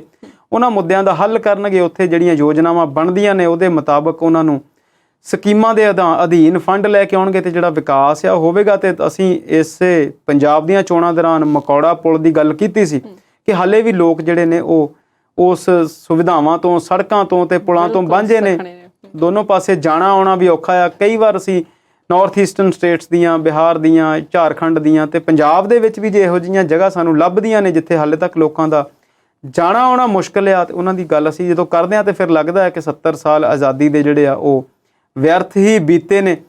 ਤੇ ਜਦੋਂ ਵਿਸ਼ਵ ਗੁਰੂ ਬਣਨ ਦੀਆਂ ਗੱਲਾਂ ਮੌਜੂਦਾ ਸਰਕਾਰ ਤੇ ਮੌਜੂਦਾ ਪ੍ਰਧਾਨ ਮੰਤਰੀ ਕਰਦੇ ਨੇ, ਟ੍ਰਿਲੀਅਨ ਡਾਲਰ ਦੀ ਇਕਨੋਮੀ ਬਣਾਉਣ ਦੀ ਗੱਲ ਕਰਦੇ ਨੇ, ਪਰ ਅਸਲ ਦੇ ਵਿੱਚ ਹਾਲੇ ਵੀ ਅਸੀਂ ਦੇਖਦੇ ਹਾਂ ਕਿ ਉਹ ਪੁਲ ਜਿਹੜੇ ਆ ਉਹ ਲੋਕਾਂ ਤੱਕ ਪਹੁੰਚ ਨਹੀਂ ਸਕੇ। ਲੋਕ ਆਪਣੇ ਘਰਾਂ ਨੂੰ ਜਾਣ ਲਈ ਹਾਲੇ ਵੀ ਦਰਿਆਵਾਂ ਤੋਂ ਲੰਘਦੇ ਨੇ। ਇਸੇ ਚੀਜ਼ ਨੂੰ ਲੈ ਕੇ ਸਨੀ ਦਿਓਲ ਸਾਹਿਬ ਅੱਜ ਕੇਂਦਰੀ ਮੰਤਰੀ ਨਾਲ ਮੀਟਿੰਗ ਕਰਦੇ ਨਜ਼ਰ ਆਏ ਨੇ। ਉਹਨਾਂ ਨੇ 2-3 ਪੁਲਾਂ ਲਈ ਪਾਸ ਹੋਈ ਰਾਸ਼ੀ ਦੀ ਗੱਲ ਕੀਤੀ ਆ ਕਿ ਪੈਸੇ ਤੇ ਪਾਸ ਹੋ ਗਏ ਸੀ ਪਿਛਲੀ ਸਰਕਾਰ ਦੇ ਸਮੇਂ, ਤੇ ਹੁਣ ਦੀ ਸਰਕਾਰ ਜਿਹੜੀ ਆ ਉਹ ਅੜਿੱਕਾ ਢਾਹ ਰਹੀ ਆ। ਤੁਸੀਂ ਠੀਕ ਦੱਸਿਆ ਕਿ ਇਹ ਸਾਰੇ ਮਾਈਲੇਜ ਲੈਣ ਦੇ ਮੁੱਦੇ ਨੇ। ਸਨੀ ਦਿਓਲ ਸਾਹਿਬ ਵੀ ਸੋਚਦੇ ਹੋਣਗੇ ਕਿ 24 ਫਿਰ ਨੇੜੇ ਆਉਣ ਵਾਲਾ ਆ, ਇਲੈਕਸ਼ਨ ਵੀ ਲੜਨੀ ਆ ਤੇ ਲੋਕਾਂ ਦੇ ਹਿੱਤਾਂ ਦੀ ਗੱਲ ਕਰੀਏ, ਪੁਲ ਬਣਾਉਣ ਦੀ ਗੱਲ ਕਰੀਏ। ਤੇ ਮੈਨੂੰ ਯਾਦ ਆ ਗੁਰਦਾਸਪੁਰ ਦੇ ਵਿੱਚ ਪੁਲਾਂ ਤੇ ਰਾਜਨੀਤੀ ਬਹੁਤ ਹੁੰਦੀ ਰਹੀ ਆ। ਵਿਨੋਦ ਖੰਨਾ ਨੇ ਪੁਲ ਬਣਾਇਆ ਸੀ, ਉਦਘਾਟਨ ਕੋਈ ਹੋਰ ਕਰ ਗਿਆ ਸੀ। ਇੱਥੇ ਕਈ ਵਾਰ ਇਦਾਂ ਹੁੰਦਾ ਰਹਿੰਦਾ। 100 ਕਰੋੜ ਹੋਵੇ, ਚਾਹੇ 90 ਕਰੋੜ ਹੋਵੇ, ਚਾਹੇ ਪਿਛਲੀ ਸਰਕਾਰ ਹੋਵੇ ਤੇ ਚਾਹੇ ਅਗਲੀ ਸਰਕਾਰ ਹੋਵੇ, ਸੱਤਾ ਇਹਨਾਂ ਦੇ ਕੋਲ ਹੀ ਰਹਿੰਦੀ ਆ। ਤੇ ਇਹ ਜੇ ਚਾਹਣ ਤੇ ਇਹ ਮੰਤਰੀਆਂ ਨੂੰ ਮਿਲੇ ਬਿਨਾਂ ਵੀ ਆਪਣੇ ਕੰਮ ਇੱਥੇ ਆ ਕੇ ਕਰਵਾ ਸਕਦੇ ਨੇ। ਇਹਨਾਂ ਨੇ ਸੀਟ ਕਿਰਾਏ ਤੇ ਵੀ ਦੇਤੀ ਸੀ, ਕਿਸੇ ਨੂੰ ਲਿਖ ਕੇ ਦੇਤੀ ਸੀ, ਤੇ ਬਹੁਤ ਸਾਰੀਆਂ ਚੀਜ਼ਾਂ ਇਹੋ ਜਿਹੀਆਂ ਕਰਦੇ ਰਹਿੰਦੇ ਨੇ। ਕਿਸਾਨ ਅੰਦੋਲਨ ਦੇ ਦੌਰਾਨ ਭੰਡੀ ਪ੍ਰਚਾਰ ਵੀ ਬਹੁਤ ਹੋਇਆ, ਇਹਨਾਂ ਨੂੰ ਲੱਭਣ ਦੀਆਂ ਗੱਲਾਂ ਵੀ ਹੁੰਦੀਆਂ ਰਹੀਆਂ, ਪੋਸਟਰ ਵੀ ਲੱਗਦੇ ਰਹੇ। ਪਰ ਹੁਣ ਇਕੱਲੇ ਸਨੀ ਦਿਓਲ ਦੀ ਗੱਲ ਨਹੀਂ, ਮੈਂ ਬੀਤੇ ਦਿਨਾਂ ਦੇ ਵਿੱਚ ਜੇ ਤੁਸੀਂ ਝਾਤੀ ਮਾਰੋ ਤੇ ਪੰਜਾਬ ਦੇ ਔਜਲਾ ਸਾਹਿਬ ਅੰਮ੍ਰਿਤਸਰ ਤੋਂ MP ਨੇ, ਉਹ ਵੀ ਮੋਦੀ ਸਾਹਿਬ ਨੂੰ ਮਿਲਣ ਗਏ ਹੋਏ ਸੀ। ਰਵਨੀਤ ਬਿੱਟੂ ਵੀ ਮੋਦੀ ਸਾਹਿਬ ਨੂੰ ਮਿਲਣ ਗਿਆ ਹੋਇਆ ਸੀ। ਤੁਸੀਂ ਉਹਨੂੰ ਇਸ ਗੱਲ ਨੂੰ ਇਦਾਂ ਲੈ ਕੇ ਆਓ ਕਿ ਸੱਤਾ ਤੋਂ, ਪੰਜਾਬ ਦੀ ਸੱਤਾ ਤੋਂ ਬਾਹਰ ਹੋ ਗਏ ਨੇ ਤੇ ਹੁਣ ਇਹ ਕੇਂਦਰ ਦੀ ਸੱਤਾ ਨਾਲ ਰਲ ਕੇ ਫਿਰ ਪੰਜਾਬ ਦੇ ਵਿੱਚ ਆਪਣੇ ਆਪਣੇ ਮੁੱਦਿਆਂ ਨੂੰ ਗਣਾਉਂਦੇ ਨਜ਼ਰ ਆਉਂਦੇ ਨੇ। ਤੇ ਜਦੋਂ ਸੱਤਾ ਦੇ ਵਿੱਚ ਸੀ ਉਦੋਂ ਇਹਨਾਂ ਨੂੰ ਮੁੱਦੇ ਯਾਦ ਨਹੀਂ ਸੀ। ਇਸ ਮੁੱਦੇ ਦੇ ਵਿਚਾਰ ਹੋਰ ਵੀ ਲੰਬੀ ਹੋ ਸਕਦੀ ਹੈ, ਪਰ ਪ੍ਰੋਗਰਾਮ ਦਾ ਸਮਾਂ ਇੱਥੇ ਖਤਮ ਹੋ ਗਿਆ। ਸ਼ਰਮਾ ਜੀ ਸਟੂਡੀਓ 'ਚ ਆਏ, ਵਿਚਾਰ ਸਾਡੇ ਨਾਲ ਸਾਂਝੇ ਕੀਤੇ, ਤੁਹਾਡਾ ਬਹੁਤ ਬਹੁਤ ਸ਼ੁਕਰੀਆ। ਸ਼ੁਕਰੀਆ ਸੁਲੀਨ ਜੀ। ਉਮੀਦ ਹੈ ਕਿ ਸਾਡੇ ਦਰਸ਼ਕਾਂ ਨੂੰ ਸਾਡਾ ਅੱਜ ਦਾ ਇਹ ਪ੍ਰੋਗਰਾਮ ਪਸੰਦ ਆਇਆ ਹੋਵੇਗਾ। ਅਗਲੀ ਵਾਰ ਨਵੇਂ ਮੁੱਦਿਆਂ ਤੇ ਨਵੀਂ ਗੱਲਬਾਤ ਲੈ ਕੇ ਬਹੁਤ ਜਲਦ ਹਾਜ਼ਰ ਹੋਵਾਂਗੇ। ਤੁਸੀਂ ਇਸੇ ਤਰ੍ਹਾਂ ਜੁੜੇ ਰਹੋ ਪੰਜਾਬੀ ਨੈਸ਼ਨਲ TV ਦੇ ਨਾਲ। ਉਮੀਦ ਤੁਹਾਡੀ, ਕੋਸ਼ਿਸ਼ ਸਾਡੀ।